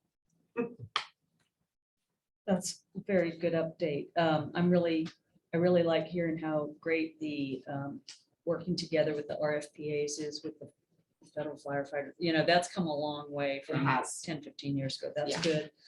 good. Next time you come and brief us on how it's going, maybe see if ham radio folks can come with you and talk a little bit about where that might intersect at times, Right. their role. And then my question is alert sense, et cetera. Can you tell us how that's working or what it's called now or? So Alert Sense still exists, and that's paid for through emergency management. And we have done that for years and years now. It's $3,100 a year. But we have a lot of users on it who we can't move over to the Everbridge system, either just because it's just too convoluted. It's not an easy system to work with, but it's what the state went to. Thankfully, it's free. So I've trained in it. I made Melinda an admin in it. And we're going to work with Lottie on it since she's the county public information officer. So she would be someone we would coordinate with along with Barbara Rothgeb over at Public Health for public information. And then Melinda or I can go ahead and push the information out. There will be a big section in the handout that I gave you specifically on the alerting for the community. And as we roll this out for the community for outreach that way, we'll use it maybe for the fair this year. We'll use it for any incidences we have. We'll get to use we're going to set up the tribe, both cities separately, the county separately. So if you live in the city of Burns and you want information from the city of Burns, like, is there a public works issue? You know, the water's down, that kind of thing. You can sign up for a text. You text 888-77 and just say whatever the little code word we're using is, and I think it's HC Burns. And then they will be able to get information specifically from Burns or HC Hines or HC Tribe or whatever we're doing for the county. There's a list on there. We're still hammering it out. But then we will be able to push out community specific information. And then they can sign up for HC Fair. And every year we'll push out information regarding the fair, events, dates, times, all of that good stuff.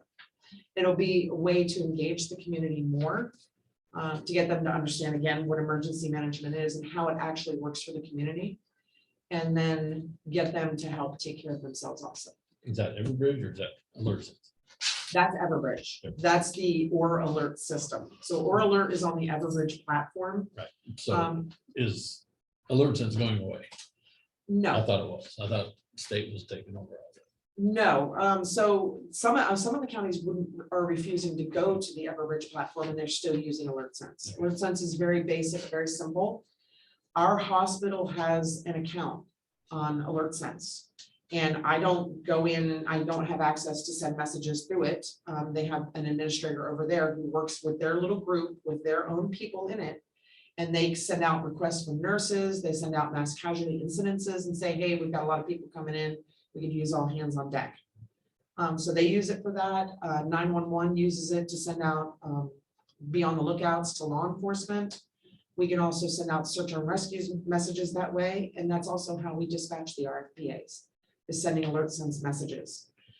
So we didn't want to take away the basic technology for some of the agencies that are using basic technology. You've got both there. We actually have both. The state pays for Everbridge, so the Alert Sense has always been in the budget, so it's just still in the budget. So I used to get some of the fire messages and wolf sightings. And I Right. haven't got anything in a super long time. Maybe there haven't been any need. Right, there just haven't been any. Okay.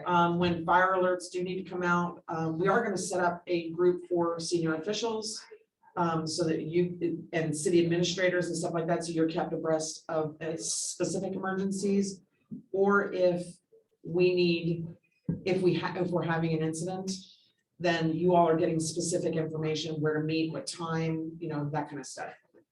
So we will still keep some of those alerting systems that way. Regarding the wolves, unless they've got the GPS collar, we don't know that they're around unless we're right on top of them. For the radio collars, you have to be within line of sight. They're here. We know that, and we have had them come through. We just haven't had any updates. The one who was coming back and forth regularly, we believe now has moved into California with a small pack. That doesn't mean he's not going to come back here, because this is home.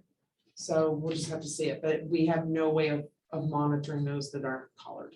And we had at one point, and I can talk to Commissioner Shellman on this stuff, but worked with ODFW, et cetera, on, we understand about the collared ones and the ones that aren't, but for our ranchers and folks, if there is, a call into, whatever, we'd still Right. like some information on a possible, Right, but if anybody's seen unconfirmed, tracks or anything like just that. to help their, protect their herds, et cetera. Have you seen heard any updates? Yes, Rod comes to the NREC meetings periodically. Right, He came last month and just shared that their sightings. Right. Checked out, they don't have any collared wolves. right. They have the opportunity to collar one, they will, but Well, I'd so like far, it to everybody go- sees them but them. I was gonna Right. say, we need to, at one point, he was agreeable to, the community sending something out as long as it had the preface, this is definitely unconfirmed, but for your Right. awareness. But I mean, I'd like to, if we have to Yeah, just but wait I'm not for getting even their awareness bureaucracy. information. I have nothing to send out. So maybe we need to have another conversation with Rod and just say, hey, even if it's just a sighting, it gives ranchers a head up in that area, because maybe somebody else will be able to find tracks if they're looking for it. I don't know. Yeah, that's a larger conversation to have with ODFW. Well, it had been working for a while, and I don't think. it Yeah, was and I anymore. think there was some Because they have blowback the on that. collar. Okay, They do, was that just cameras? we're gonna move us on here. Anything Need to else break for a little me? bit. No, I think we're good. Okay. Thank you. So I'll give this Thank to you. you so that For the you have a report. copy of that for the recording. Thank you. You're welcome. Yeah, so Commissioner Darrell needs to break a little earlier than noon to get onto a Zoom meeting. We're gonna try to take care of Eric for lunch, so you don't have to come back. Okay. I know you have something too, but you're here, so you might, we might get you after lunch. We'll see where we're at. I do have a mother thing. Okay. It won't take, go ahead. Okay. Just let them know. So let's My jump, stuff. let's jump down to E. Are we doing the resolution on the bridge Yeah. on there? Or are you starting to hear from the state?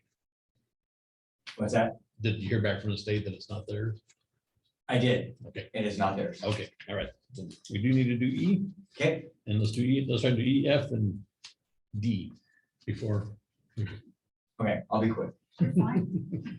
Okay, so I'm requesting an emergency declaration for the bridge that is located on Airport Road and intersection with Highway 78. And I had a conversation with Pete is that I wanted to verify that it is county. It's a state right of way, but it is a county bridge. So I did verify that. So the reason for the declaration of emergency, I don't want anybody to panic. It's just that we need to go in the forward motion of trying to get it replaced. There are, well, the number one reason is that we've had to weight restrict the bridge to a combination trailer weight of 36 ton. And with a few conversations with product haulers, not naming names, product haulers, there's quite a few of those loads that are probably 52 plus going across it. And you're looking at the neighborhood of probably 2,600 to 3,000. 3,000 would probably be a low estimate of loads that go across that bridge of commodity. And I would say a quarter of those loads would be actually stopping on the bridge to transition into Highway 78. So because of the weight restriction, I feel like we need to move in a direction of trying to get it replaced. Will I be able to find a partner in this to where we get some compensation or help? I am scheduled for a meeting tomorrow morning for Immediate Opportunity Fund, which I believe is business working. Remember exactly. But anyway, I'm gonna have a conversation with them. It could be a 50-50 match. And they are in a position to where they, the funds are expedited more so than going through a lengthy process. One of the main reasons of going through the emergency declaration is to be able to, again, go down that path of trying to get it replaced in a timely manner. If I try to make it or try to get it to qualify for, say, like the local bridge program, you're looking at a 4-year window. And again, if you look at the last inspection report that was done this last September, the sufficient rating on that bridge doesn't even qualify it for that program. So they haven't downgraded it enough, but it should be based on the loads that are going across there. So anyway, you've got commodity in the sense of fertilizer, hay, that are both utilizing that road to get their product in and out. You've got emergency management with hell attack. If that was to get, some type of failure, again, there are other roads to get into the airport, but it would greatly slow down the response time, whether it's a fixed wing trying to get a patient out, the hell attack with the fire. So it's in a critical spot. And I want to go down that path of, hey, let's do the declaration so I can go down that path of starting those conversations of let's expedite this and get it done. I really appreciate your thinking on that one and being proactive, so. And as of right now, those bridges that got listed with the weight, I mean, there's some other ones out there, but they're not in the critical spots, and we'll continue, as we repair or replace bridges, we'll be able to take some of those components and get some of those bridges that are, low, that are in a, less traffic area, get those up to where they're, the weight restrictions aren't quite as bad. And that's my, overall objective, is to try to take parts and pieces and make those better. So I know you notify folks in the area. We probably make sure you want to notify EMS too, when this happens. yes, when it happens, I They're gonna had have to go contact around. with OTEC, to already had that conversation, because they basically, it's main lines that are running through that from 2 substations. So it's gonna take them a little bit of time if we have to have a power outage to make that work. Yep. So Nothing like tackling the big bear, right? that's right. Is that the Entertain a resolution? motion. Yep. Okay, I'd like to make a motion in the matter of declaring a state of emergency bridge replacement resolution 2022-02. I second. Moved and seconded to approve resolution number 2022-02 in the matter of declaring a state of emergency bridge replacement out on Airport Lane. And I want to make sure that people understand that may be listening. I mean, it isn't like it's gonna fall It's not tomorrow. that It's type the of way the bridge emergency. was constructed. It's an old timber bridge. And they've bumped up the inspections to annually instead of every 2 years. So it's. Any further discussion? All in favor, signify by saying aye. Aye. Aye. And opposed.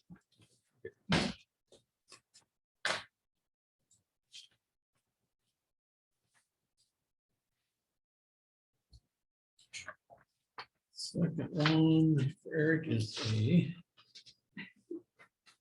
What do we got here? Is that an Approach for. culvert or- approach? Yeah, that's, It's just an approach, not Yeah. for culvert, no, it's an approach. just an approach. And it's fine. I checked it out. It's perfectly fine as far as it's in a straightaway. It's in the low traffic area and Carry leaving everything. Get rid of it, back it. It's an approach off of Hutchinson. yeah. So. It was, I think, yeah. Listen. Yeah, see, right here. I'll make a motion to approve the application for approval to install an approach from a county road for Robert Wolfkill, Wolfskill. Wolfskill. No. Okay. I second. On Hutchinson Road. I second.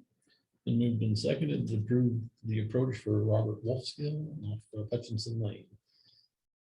Feet off. Northeast corner headed west. Your discussion. None, all in favor, signify by saying aye. Aye. Aye. Aye. None opposed. Carries.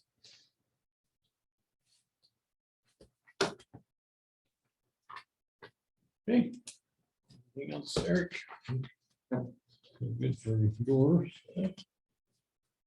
For sure you got time for Bob? Or you want to- Yeah, we can do Bobby quick. Okay. You probably have before you supplemental budget for our economic development fund 247 and the jail assessment fund 642. The total additional appropriation is $162,650. In regard to the economic development fund, the 247, that is the fund where Harney County, we received 2 coronavirus vaccine grant payments from Oregon Department of Administrative Services. The first payment came at the end of May, and we kind of already finalized the budget, and then we received a second payment in October. So we need to do this supplemental to expend that and This is meet the the, guidelines. this was the controversial one where we discussed sending it back or not. Putting out the grant, the incentives for vaccines. And then there was a phase 2, but of the phase 2, about 40,000 went to admin services. Yeah, so We didn't put it all out. 54,000 of that we will transfer to general fund as administrative, So it's under economic development. which was in the budget packet. There's At the There's last 2 meeting. economic development funds. One is one where we pay 242 is where Harney County Economic Development is. 247 is the one where we have the money to loan out to businesses Oh, okay. that loan that we used last year when we did the 50/50 grants. And so that's that. And then in regard to the 642, the jail assessment fund, that's the fund, I don't know if you recall, when we had the audit this last year, we got a ding because it's, the 600 funds are normally unbudgeted, and with some changes in how they view the revenue for that fund, they're determining it's special revenue. So we need to budget in that particular fund now. Well, yeah, And- so that will be part of our budget going forward. And this is money that comes in, little bits of money that come in from the cities for fines that are imposed, and we get a small percentage of that. And then every quarter I take those funds and distribute them to community corrections, juvenile, and court security. So that fixes that, so we don't have a ding on that. It's coming here, and then we have to budget for it. from here on out. We've never had 600 funds in our budget, so we will have one this year. Part of it. Do you have any more questions? I move to approve resolution number 2022-01 in the matter of adopting a supplemental budget and making appropriations, Economic Development Fund 247 and Jail Assessments Fund 642. Total appropriation for the resolution, $162,650. I second. Then moved and seconded to approve resolution number 2022-01. The matter of adopting a supplemental budget and making appropriations in the Economic Development Fund 247 and Jail Assessments Fund 642. And the total amount is $162,650. Any further discussion? Hearing none, all in favor, signify by saying aye. Aye. Aye. And opposed? Thank you. Thank you. Okay, see you on. To sign that. We will recess for lunch. We'll be back at 1.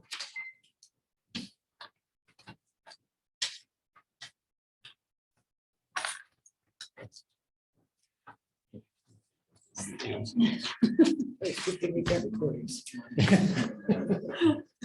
There's a lot that you can't capture all. You'll learn it. That shorthand is a lost art. Nobody knows what shorthand is anymore. No, I never, I mean, I knew. I had to take like a quarter of shorthand in school.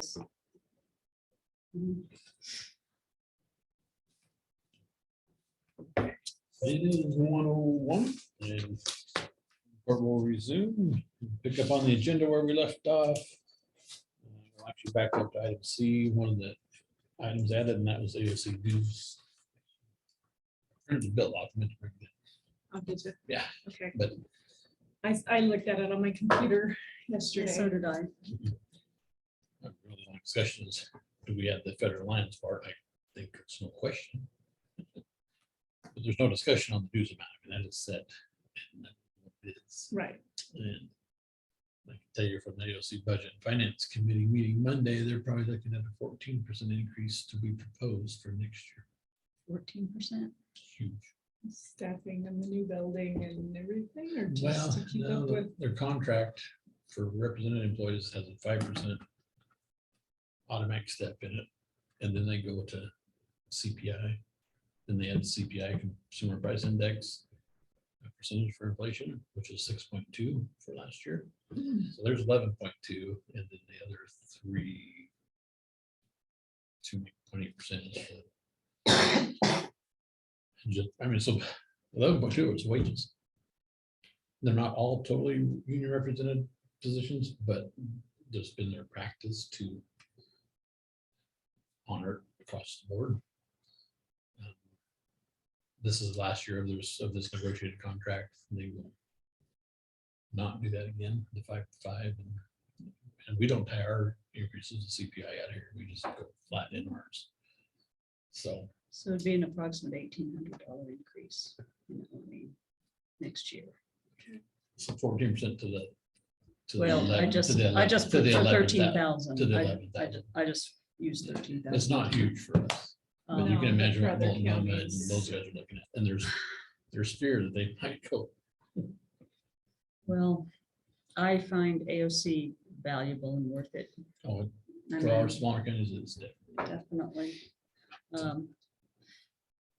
Yeah, it'll be nice to get a new public safety staffer. Right now we're borrowing Mallory and Tyler and It's a little cobbling them up complicated. together and, but there's a lot less chaos, not only because so many of the bills aren't, public safety, law enforcement bills like they were last time, but also just the nature of, we do an extra coordination meeting, to go through it, which had never been happening before we were just tons of emails, and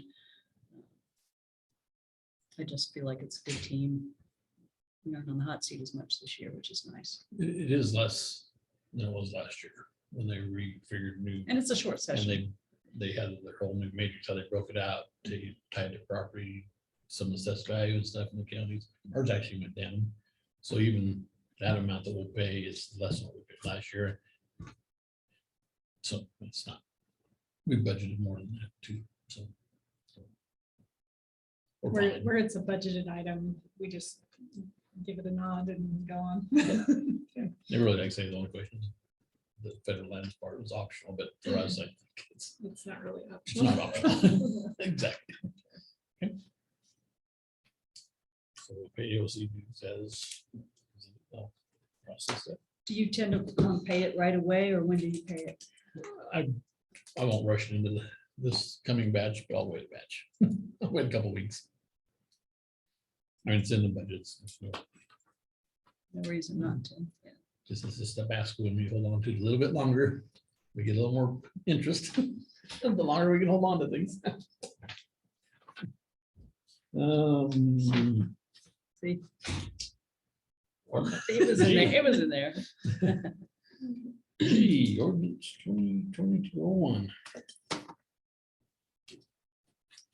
So it's a two-step ordinance. And I noticed that at least in the scanned copy, it says ordinance number 2022-1, not 01. Does that matter? right up on the Yeah. upper right. We can get that fixed. Yeah, we typically go to do. So.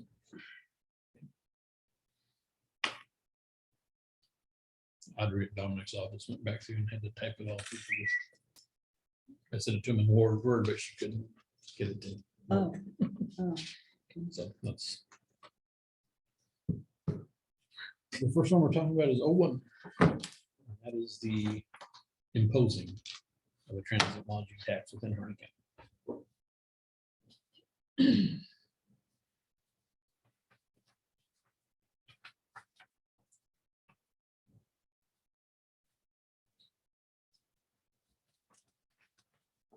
Was it just last year that we tried to do it, or was it 2 2 years? years.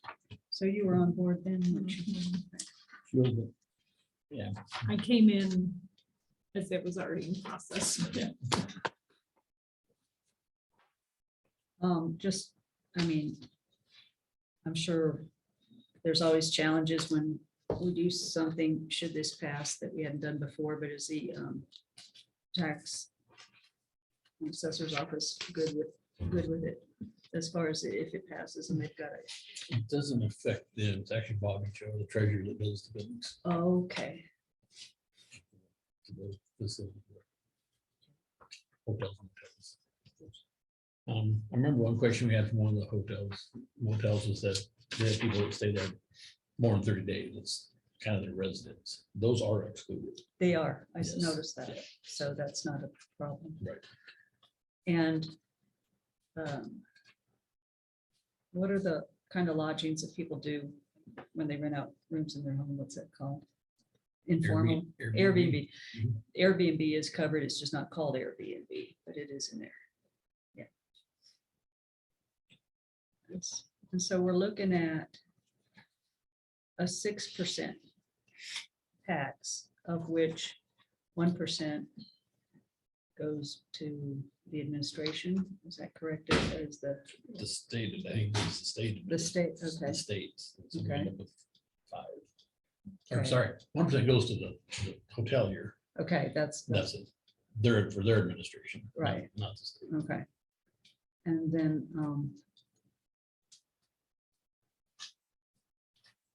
that looks fine. Was this modeled after another county's ordinance? Do you know originally when? we put it Tim together? Callahan would have done, I believe it. I believe it was Commissioner Brown. That's fine. I'm I mean, it seemed sure. fine to me. It's just, it's the only one I've Yeah. really. looked at. Dominic, they read through and they updated a lot of the ORSs. They did? Yeah.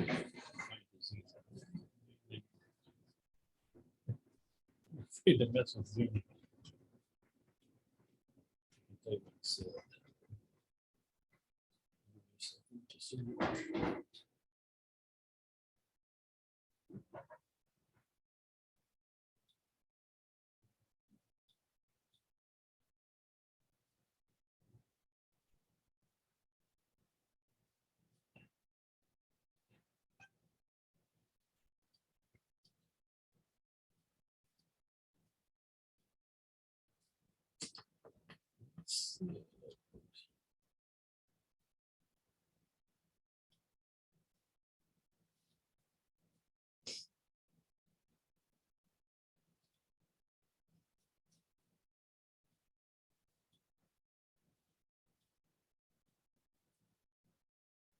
This might be a little picky, but should there be page numbers? It would have helped me. Yeah, I'm like, where was that? Trying to line numbers.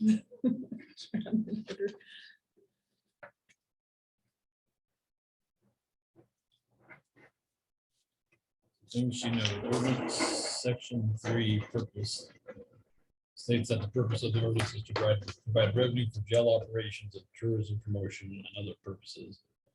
Considering that a maximum of 30% of the tax can be used to fund county services, perhaps the stated purpose should not overly emphasize that the funding is for jail. So that's, if we change it, the part that's 5% administration and 25% for buildings, and I put it in that one email to you, buildings and think it's basically, they're saying, don't specify just jail, but it can be used for any building, county services and or facilities. Okay, and I administration. didn't know that it had been jails And it before. had- The That's first good. one had said jail, because that's when we were having all our jail discussions too. Okay, no, when I looked this over, that page you're referring to, it looked okay to me. Exhibit A, section 11, paragraph 14, mirrors ORS 320.212. Only through subsection A, the county should confirm that subsection B and C are omitted. Exhibit A, section 3, titled imposition of tax, rate of tax, credit, transit, lodging tax, collector reimbursements. Applicability is misnumbered. Then they just found some misnumbered things. So they And some cleaned all mirrors, that they up. cleaned up a whole bunch of stuff. That's really good. Several things, and I told them I agreed with all of their findings. Put them in. So So should we approve these today? Then that would move them forward for being put on the ballot second reading on the on the 22nd. 22nd. We have until the 25th to get them on the ballot. Do they differ from either Burns or Heinz's? So that they won't tell Burns and people about Hines the have same a higher processes? rate. They have a higher rate. I know, but I mean, the process, It's a state, you know, as far as how you pay and you remit, yeah. it's a would they state give that? procedure, so that's all the same. Just Something they give that. don't know if their It'll give them an, paperwork is the same. I mean, they get their paperwork to pay Burns and Hines or whatever. So they'll get another bill from the county now for the 6% less one. It will be more work on the hotel receipts. Don't want them to be the opposition. Well, they are. More work for you than what you're already doing. They're in opposition, some of them, because Because they're it's concerned opposition. it will defray people wanting to use their lodging because it's so Yeah, they're expensive. not gonna stop here. They're gonna drive another 2 hours at midnight. To Ontario, To pay the same tax. right. Plus the- I don't think people come to Burns to stay primarily because we don't have a county TLT. I mean, they come here because they need to come here, or it's on the way and they need to stop here. We have plenty of reasons people come here, and So your county facilities not only gonna pay 6%. And even the horseshoe is in the county. So people saying there aren't paying any tax. yeah, those ones That'll that'll be new, for some of new them. for them. It includes RV parks. Includes RV parks. Mhm. And was it Crystal Crane that said to RVs, she had no problem with it. She thinks that some county shouldn't be getting claimed. She didn't have an issue. It's one of the few on that side. That's a great idea. Just trying to make sure we don't have, create our own opposition. Not trying to. Will of the people, It's to benefit the county. try to get the word out more on what Maybe it's all push that about. wheel a little bit.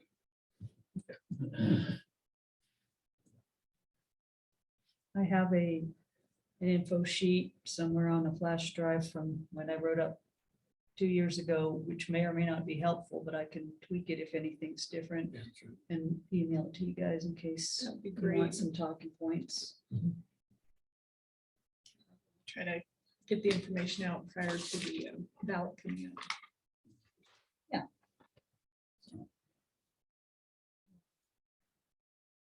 Well, I move that we approve ordinance 2022-01 in the matter of an ordinance imposing a transient lodging tax TLT within Harney County, creating a promotional and tourism fund, providing for collection and enforcement, establishing penalties, and referring the ordinance to the people.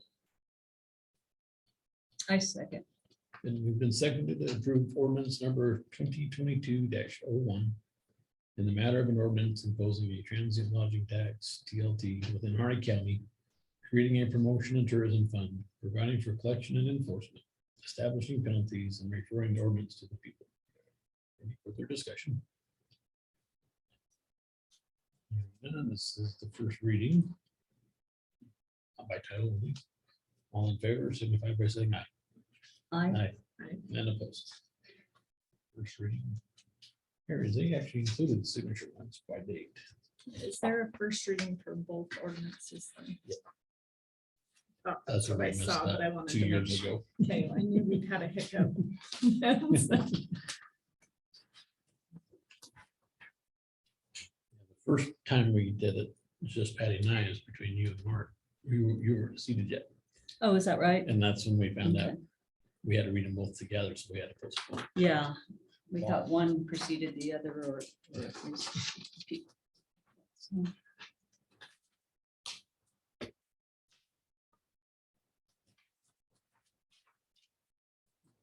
Didn't want it. But it was, Next it was kind of close. 2 weeks. I mean, it wasn't super long. 40, 38 or 40 votes. Yeah, it was pretty, it was pretty close. It was, It almost. We need to make it not close. right, yeah. We'll get it across the finish line. I had a lot of people call me up, oh, I would have voted for it. I just didn't quite. Like, It's a scary tax word. You're shooting for May, right? Yes. May primary. Well, and Item H.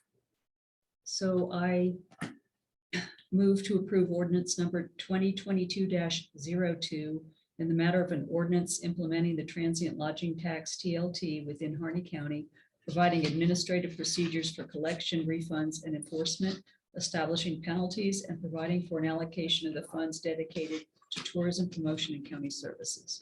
my second. First reading.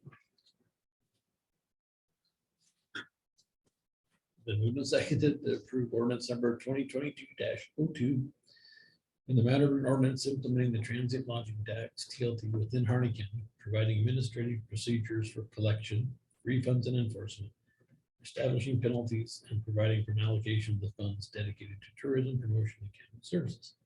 First reading by title. Thank you. First reading. Any further discussion? Just making sure. That's 60%. Sure, I've seen it. I did see it.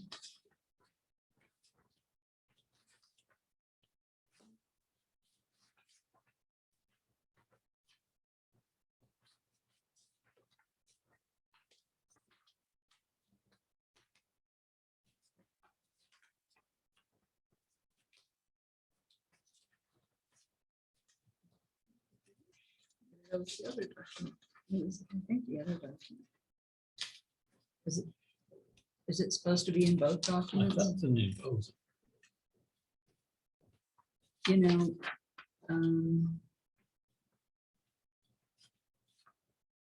it is in the imposing. This is the implementing.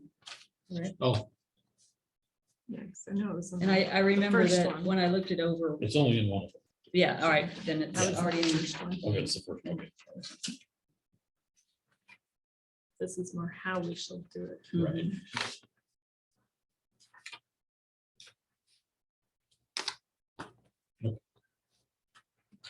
Moved and seconded.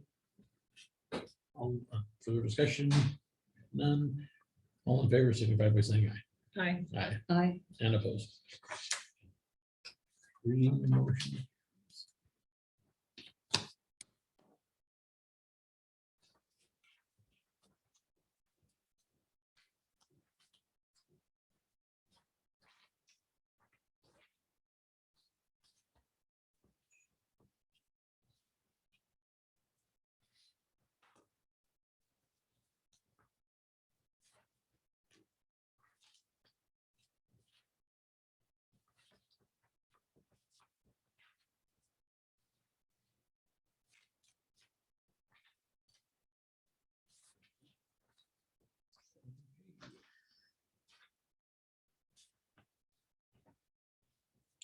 Only item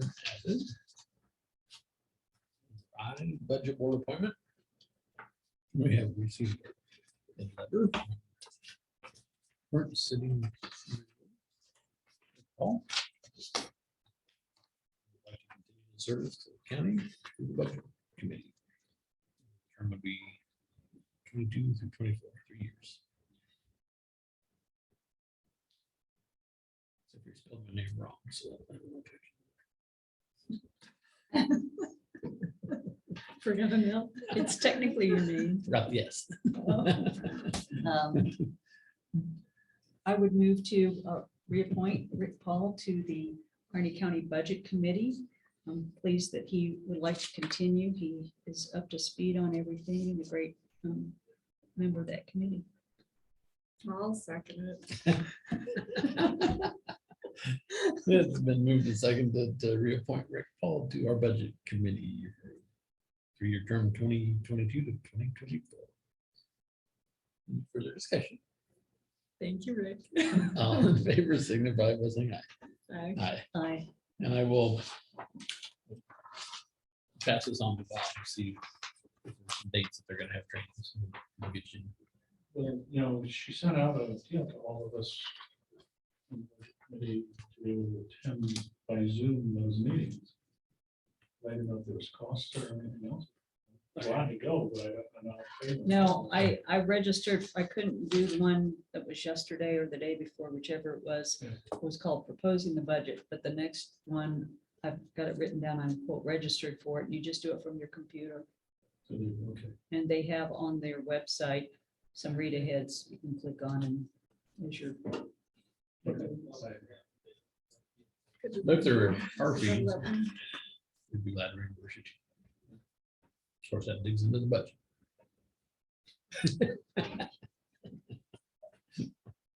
Thanks, Rick. Thanks.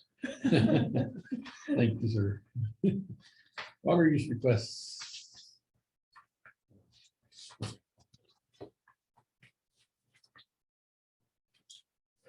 Public water notices.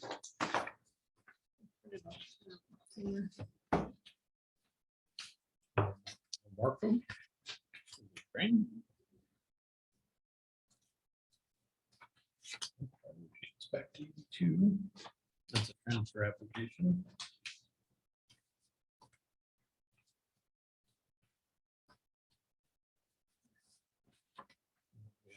Request for.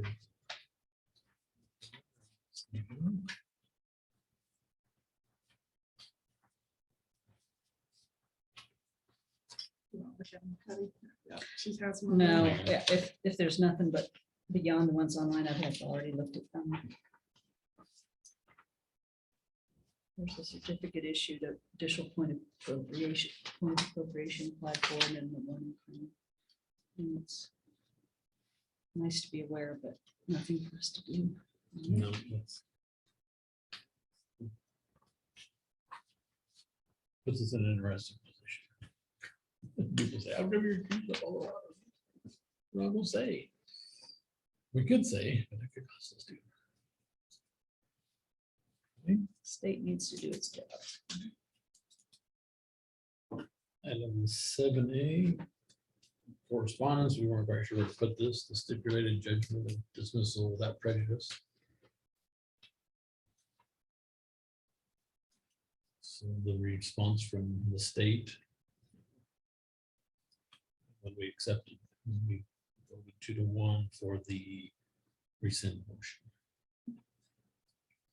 Petitioner, State of Oregon, filed its petition challenging Harney County ordinance number 2021-01, October 1st. Respondent, Harney County subsequently rescinded ordinance number 2021-01 through the passage of ordinance number 2021-04.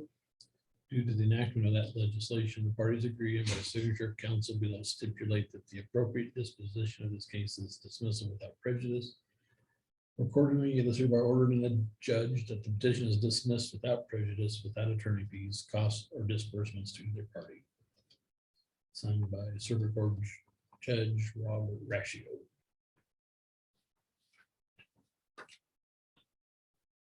So it's in the record.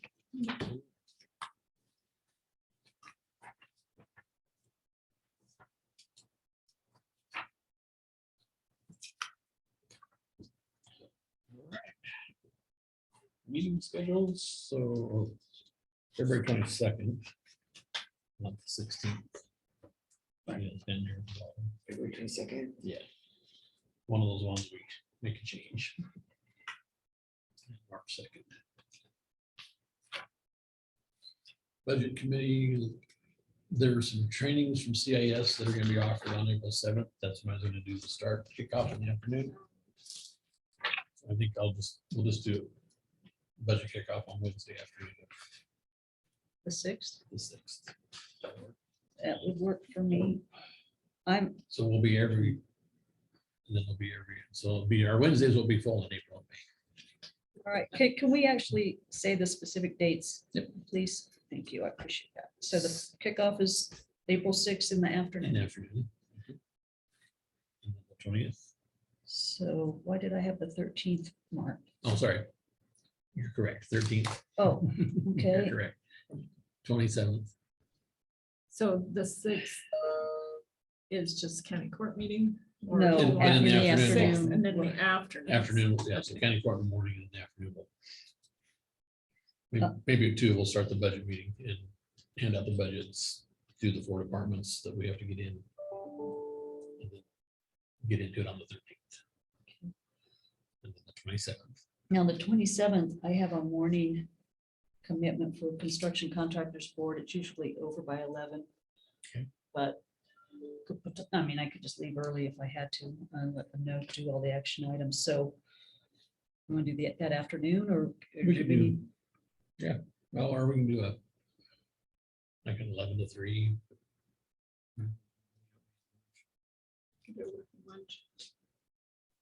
Who likes to eat? I like to eat. No, we do a 12 to 4. Yeah, that'd be We awesome. can That all worked great sneak for out for me. lunch before between Okay. 11 and 12. April 27th.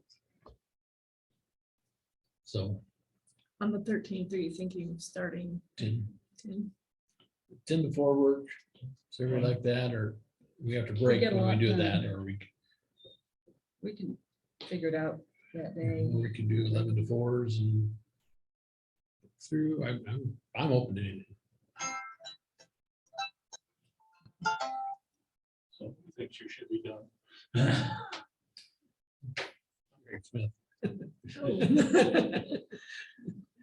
When are you scheduling your item of discussion? You have to have 3 of them, right? It's on the calendar and carries off as it's March, I believe it's March.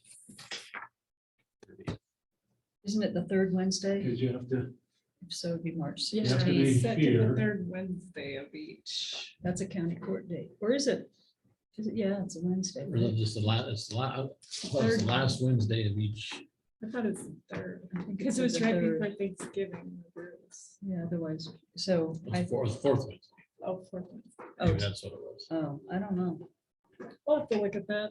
We should No, look I at- had that Thanks, too. Rick. I had Carrie circle the dates. So you can double check. that's probably the one important that you keep. Definitely, and And it's being, new, the schedule, there may be a so- few more people attending it if, you know, and this time, that last time, there was just a few. I think more people better just to hear some of the topics about it. That's the purpose of it. So I just, you don't want to be double scheduling. July 27th. Say that again, please. March 30th and July 27th. So it's the 4th. July 27th? March 30th, so March 30th. March 30th? Well, I'll double check, And November 23rd, isn't it? but Because it was the Monday or Wednesday I'm curious how the Wednesdays fell this. last for year. Thanksgiving. Let me look. where do you look at the email that Tony sent? Yeah, the last Wednesday in November was the 24th. It was the day before Thanksgiving. Last That's why. Wednesday? So it's the last Wednesday of each of those months. Last Wednesday, in November is the 30th. This year, the last 30th was the Tuesday, so it was the last Wednesday. That's why it was the day before Thanksgiving. Yeah. But Next we're- year, it'll be the day, So it'll be the week after Thanksgiving. this year will be. Are you sure it's the last? We're sorry, your conference is ending now. Please hang up. I thought the ordinance read the 4th, Fourth Wednesday. which in November, that would be the 5th Wednesday. It'll be the 23rd, if it's the Would be- 4th. I think If it's a last, it's the 30th. It's We not have the to double last. check, because I know I was looking at that paper and we made the circles and it's March 30th, and that's, Is that the fourth? I can't It's a click through fifth. March. I don't It's a think fifth it's. Wednesday. The same thing of May, be the 23rd if it's the 4th. I have to go back and double check the fine print. Yeah, because it was specific. Dag showed it to me I and thought it was last. it didn't say last. It had either third or fourth on it. I thought it said fourth. Yeah. Well, We shall verify. To the ordinance. I'm sure that's what we, when we broke them on the calendar, I was like, let's make sure we get this down now. Then I had it in front of me. Using the schedule out for the year. Well, it's not gonna interfere with April or May's budget meetings, so. First, Okay. and then the budget you want to start on the 7th? 6th, Afternoon of the 6th. Because we have some trainings on the 7th. that means you gotta get your morning meeting done. Correct. okay, so We won't start until 2. We'll just have a short 2-hour one, like 2 to 4 on Wednesday. So you're, and that day we do the guys across the hall, we do 4 of them. And there's still time. There's still the end of April to get that report in. We wait, if we just hand out the books, have our opening discussion that day, I think that's plenty. I do too. And then we do our 4 things right off the bat on the 13th. We'll be fine. And say, That's what we did. The year before last, we handed them out in the afternoon. We had the budget message and we discussed, and you guys got your books for the first time. You had time to look at it for our first meeting. I know at the last meeting in Tiller, we didn't do it until June. Because we were messing with wages. so then do we schedule another one for May So 11th? Harney County Court shall meet on the fourth Wednesday of every November, March, and July. So 4th Wednesday in November, the 23rd. And it's the 23rd in March. Or then what? What of the month? March. March and July. March 4th to November, the March, 23rd.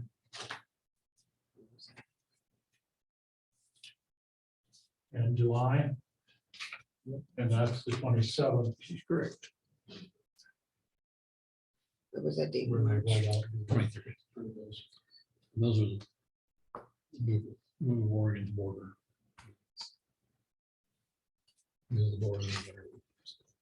And that's a special call Relocation of meeting. Oregon Idaho border.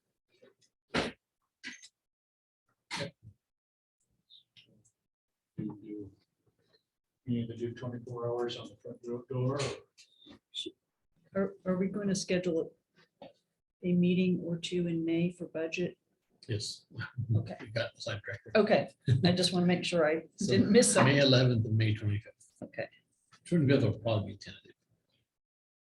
We have to have budget done by June 22nd. Sooner than that. Well, What was the dates? 11 and That's the fourth. 25. we have 2 deadlines we have to hit in the paper. One is in June, so. I sit down with Carrie and look at the statute, how it reads. I'm not gonna say. Because we have to adopt I at know. one meeting and then we have to, So you could adopt 22nd or the 15th. Yep. And then you could on the 22nd. yeah, I don't want to push it to the last week. We don't have to. We could adopt the first and. Usually the hearing for adopting, no one shows up. We can do that as part of our court meeting or do it the afternoon of the 29th. No, I have to have a special meeting on the 22nd.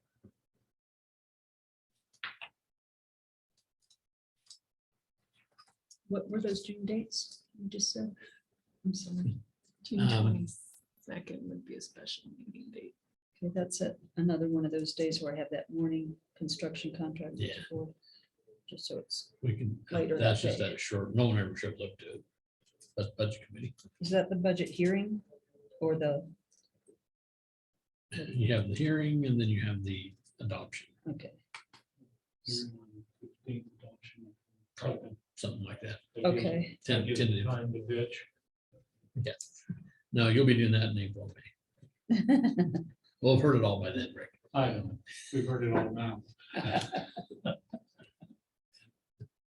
We probably just put that in May. If you want to. We can laugh now, but So we'll plan our meetings from 10 to 4. If somebody has conflicts, we can go.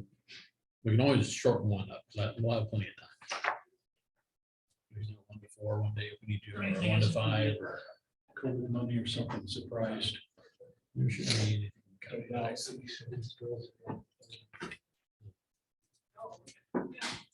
After Senator Hansel's comment on the phone yesterday that the Helix, whatever fire department got their money. Yeah. I came in and I emailed the people at the fair report went to. You tell me where our 1.6 is. We don't have nothing down for you. What are you talking about? Just one. Fair was. The technology, communications was Oh. 1.6. We don't have any down for you, so it's gonna give you more information. So I found Mark and Lynn's press release and says we got the crane Well, sewer. it's turned into dogs. But no, it's actually out of general fund and a different issue. And like I said, I know who to forward this to and forward it. Just like the first one went to Jordan, we want to check an email. This one gets to Suzanne if you didn't see. did we miss enough? No, Okay. I got it all signed yesterday and we should have it within a couple of weeks. I was gonna say, because I got mine turned in. No, yours said, no, yours went for signature on that end last Thursday. Prices, everything's fine. Because they haven't communicated other than they received it, so I was still like, so when do we get more communication? Talk to Suzanne. Look at your emails from September 30th. Well, the sad part is when we saw that, we would have thought about the other. Darn. It's coming. So that'll take care of the towers. Senator Hansel made that comment that is, Well, that's, I thought when he made it, I'm like, ooh, that means we might be teed up soon. That's good. But I'm waiting. no, this is a different branch of the government. And that's, it had no reporting. It's just, we will be 1.6. 1.5, it's like 1,46,000. change. So that's gonna be a supplemental. We're gonna do a supplemental for both that and at the same time. It'll be More than 50% adjustments to the budget. And what about the resolution that we kind of caught at our quarterly budget meeting that hadn't been corrected, or if, yeah, is that Dr. Bob, getting the corrected? one is right. Public, you can't change. There is no column. You can, I was looking at the left column where it had our starting cash of 175,000. You can't change that figure, but over here it was correct. The predator control, she's fixing. So she caught part of it and she's like, I don't know. It was actually Bobby, it was not me. Okay, Oh, no, so it was, okay, because I was like, I didn't know So why. what did I do? Why didn't I do that part? I did this one.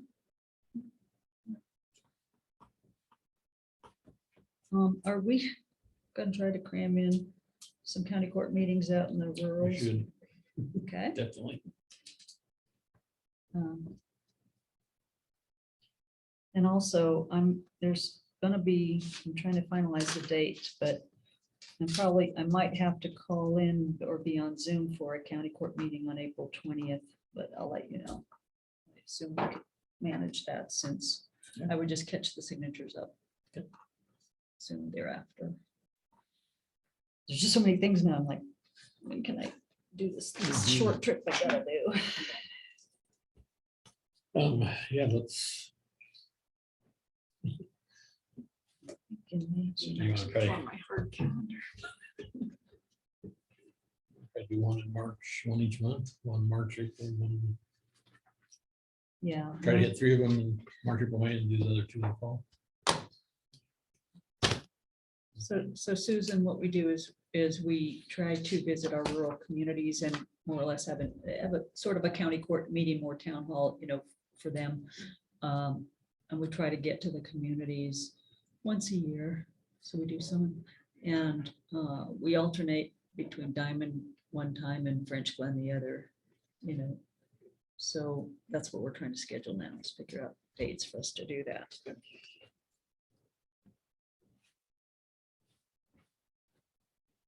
Usually I wrote down March 6th. I'm like, okay, my calendar's. Wait, I do have the correct year, do I not? not? I use pencil. Dates. Pencil is should. important. Very simple. I can't- Did you decide on a date then? No.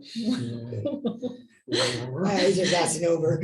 You didn't imagine it. We have not figured. So it out. What March, do you- we're So on I'm spring break. thinking, was it that afternoon that we're going to do first budget? meeting? No, we're not doing till April. Until Oh, We got none in March. none of So, it. Okay. That was where the 6th came from. Okay. March, I imagine the 21st or 25th will be spring break, so we probably don't want to hit that. What's that Tuesday the happening? 15th is open for me. I could do that. March 15th, Tuesday. How's that work for you, Krista?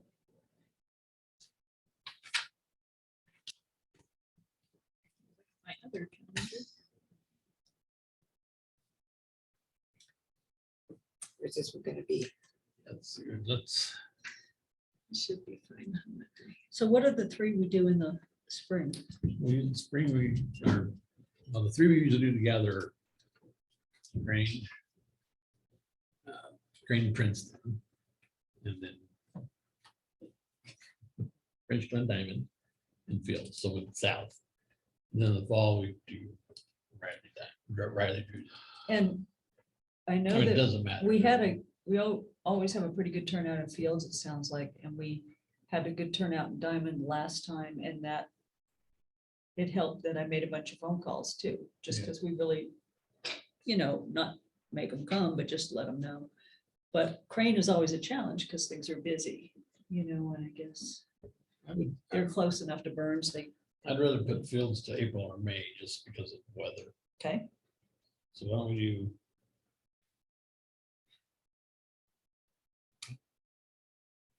I wonder if last time we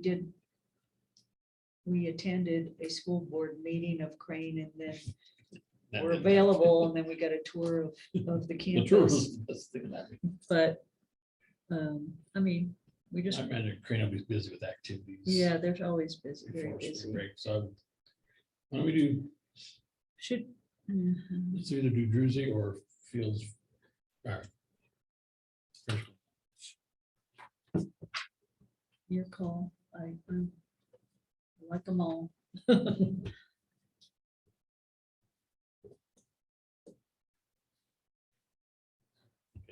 Let's do.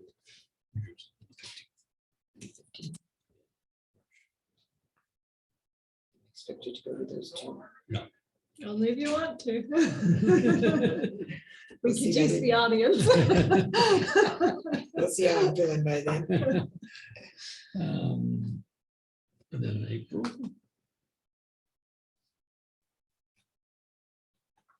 We're supposed- Pass right now. So Wednesdays are. Let's have a really long day. No. Yeah, no Wednesdays. Wednesdays are crazy. April. We could do it. 19th. And right now it's- Seems like the second week's usually a little more open. The 12th would be good. Where's that? That is, let's do Fields. On the 12th? Yep. Okay. And then.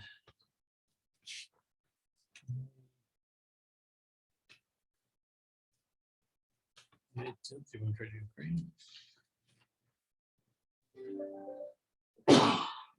We're fine with that. I have no idea what they have going on, but that's, I don't know, they'll probably be out of school in it's like end of year. They're within a week crazy or busy. two. I don't know, maybe sooner, May 3rd.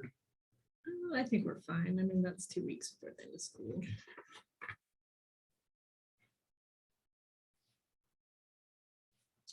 You want to schedule the fall ones or? Our calendars are gonna be wide open right now. Or you wanna wait? It's so I'd rather far away. wait. Who I knows agree, what it's too far away. life will bring. Thanks for bringing that up. I'm not sure, I know Commissioner Dora, for your reference, I think Chamber's gonna do a candidates night. Don't know what night it is. I saw it on one of the Oh, boards. they already have a date? Do you I- think? Okay, I need to don't know that. With Deanna going to in, Screw around my schedule, okay. it's like 2 months ago, I knew when they were still They trying to already hire a have one? director, they just had Okay, things that they were doing. That was one of the things that was written. It said April yeah, candidates night. That's all it right, said. that's what I was thinking. I would call them just to find out if they've already figured out a date so I can see We if, probably need to remember. okay. That we'll have to work that in somewhere too. Okay. Better write that down. Probably gonna be. Forget. I'm gonna do it.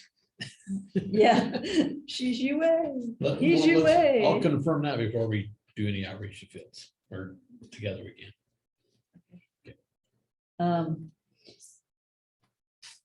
So Susan, we're doing like general deliberations, so this is our opportunity in a public meeting to talk to one another, catch each other up on stuff and then inform each other stuff. And what I look for in the minutes is not that you write everything we did, but that you hit on what the topics were, and if there is a one-liner or two-liner that's really important to come out of that. But you don't have to capture everything we say. And then, and I'll be talking to you later on. Did you guys Oh, have that's some fine. Thank you. general deliberation things? You know me, I've always got things I want to touch base on. While you have your calendar out, Patty, Okay. the 17th, which you said you weren't going to be back to town yet, Of, Right. of March, of February, February. they're hoping to bring the OSU extension applicant to town for interviews. And so they were hoping around 4 that they could tour the courthouse and meet court. Obviously, Pete will be out at that point, but if you had time. Yeah, February. and if you end up losing somebody and you need someone to fill in to help with whatever that process is, let me know. At this time, I do have a lot of things written down, but that doesn't mean they can't be shifted. So just make sure I'm in the courthouse and I'll hear from you. Yeah, By then. once we absolutely finalize it, right now, it's kind of. Okay. Okay, sounds good. And go from there.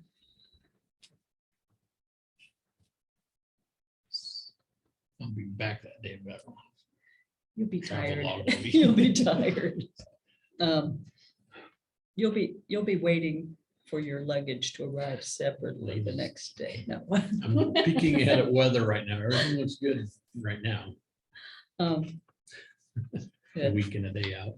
For the, We'll see. for the NACO conference, so I'm one of the AOC people that's on, actually, all 3 of us from the chair positions are on that committee, but they are letting that be virtual as well. Are they doing that for all the I think it's steering for all of committees? them. That's good, yeah, because they have a really good one on there and they have one that's not so good, and I just like to be able to cast a vote. So in no particular order, just touch base, anything on that you're hearing on SB 554 lawsuits? Is anything I've been happening? in contact still with the DC project. Their person's supposed to call me. Okay, Once I finally talked to one of them, I will let you know how that goes. okay. We have still been.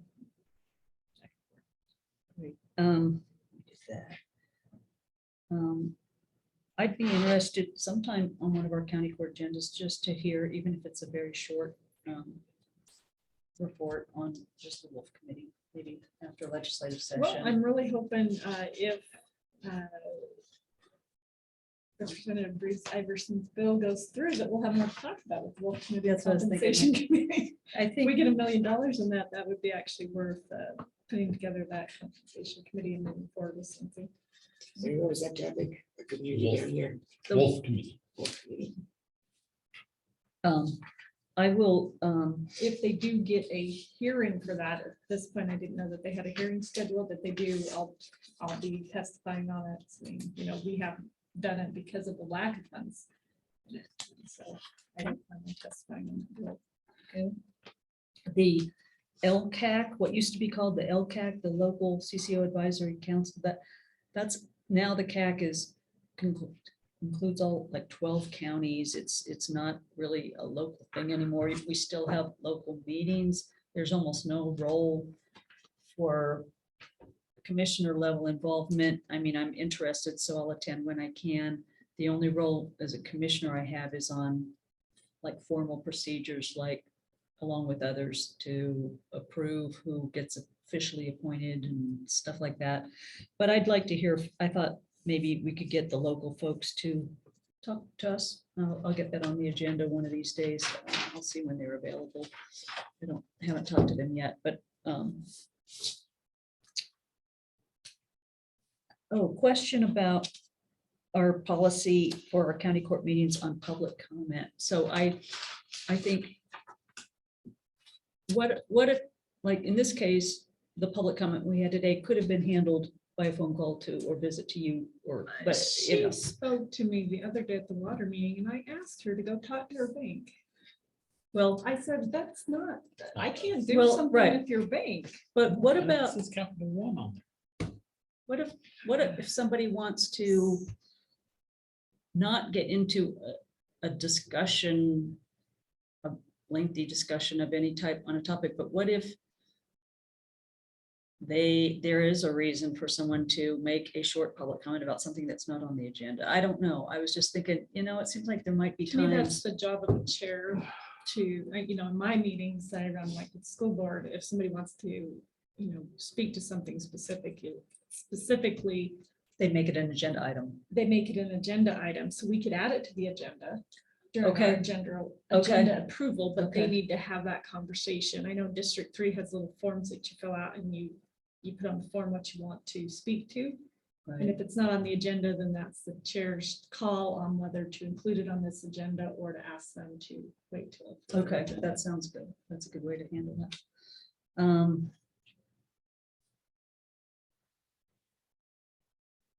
Pete, were you able to inquire about the AOC salaries, annual salary study or every other, by Did not, sorry. who, But I'm did- pretty sure it's Brianna. you don't think No. or Mackenzie? Or Sarah, I don't think either one of them. And what is Right. it called again? I don't mind calling it that. Elected officials compensation survey. Okay. I'll make that call then. I know. Just wondering, is there a way for us to repair the front courthouse steps? In a way, even if it won't last forever, just to fix that? Yeah, we'll have one, gotta wait for weather, but. Yeah, I mean, Jim worked on these back here, we had the same problem, he was able to shore it up, so it was at least crumbling. But yes. Okay. we'll Be in touch with Chad. I mean, that's the way I enter, so I always notice it.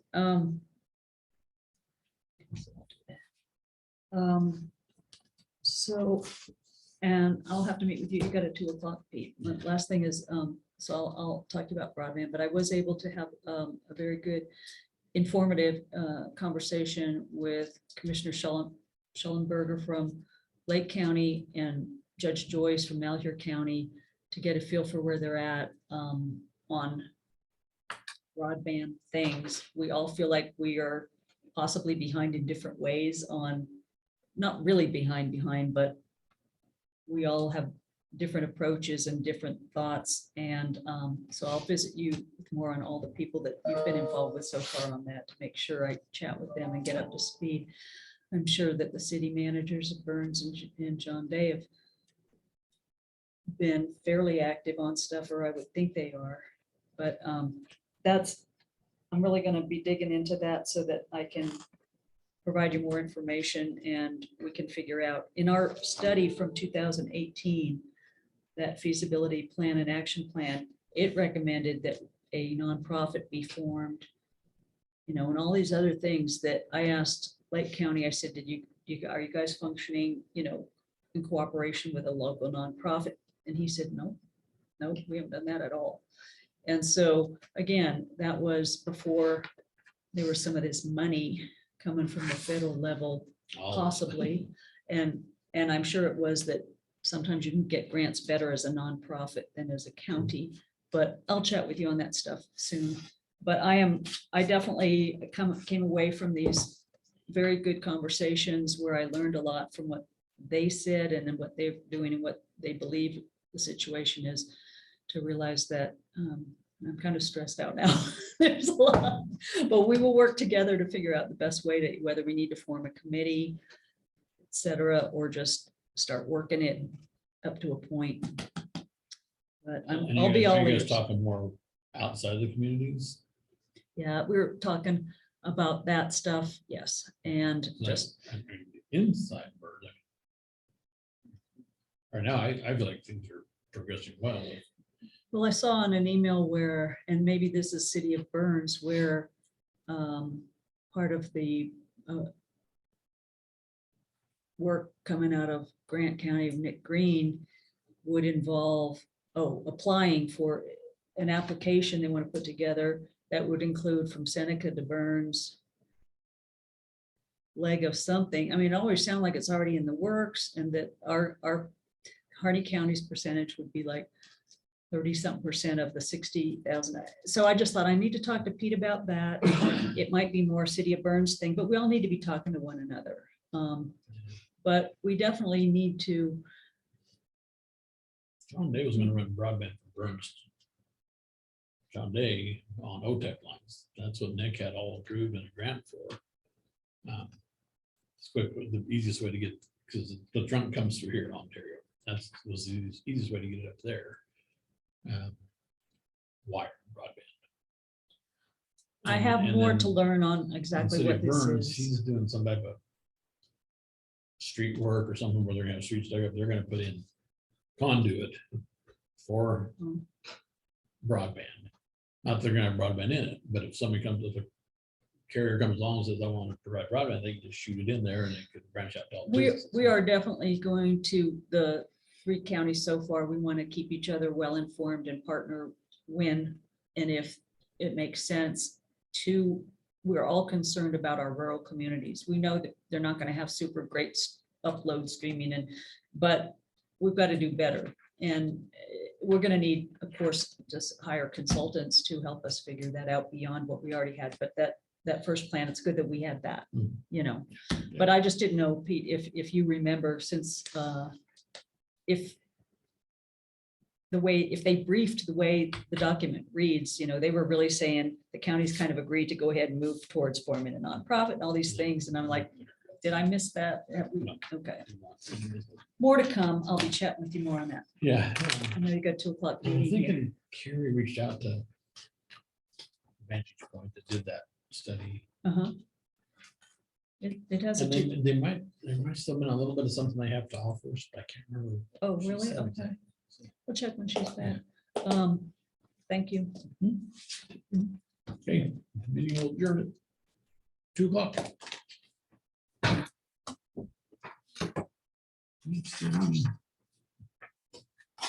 I know it makes for a longer meeting, but I sure enjoy getting those reports.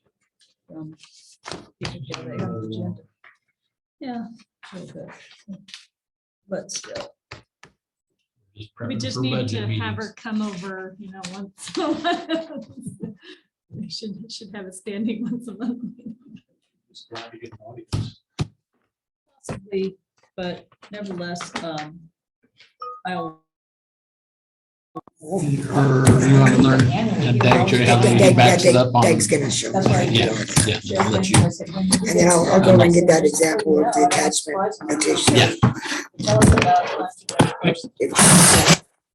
No, I got 2 o'clock. Okay. All right. So as soon as I'm done, I'll Yeah, come over. right, no meetings or anything. Yeah.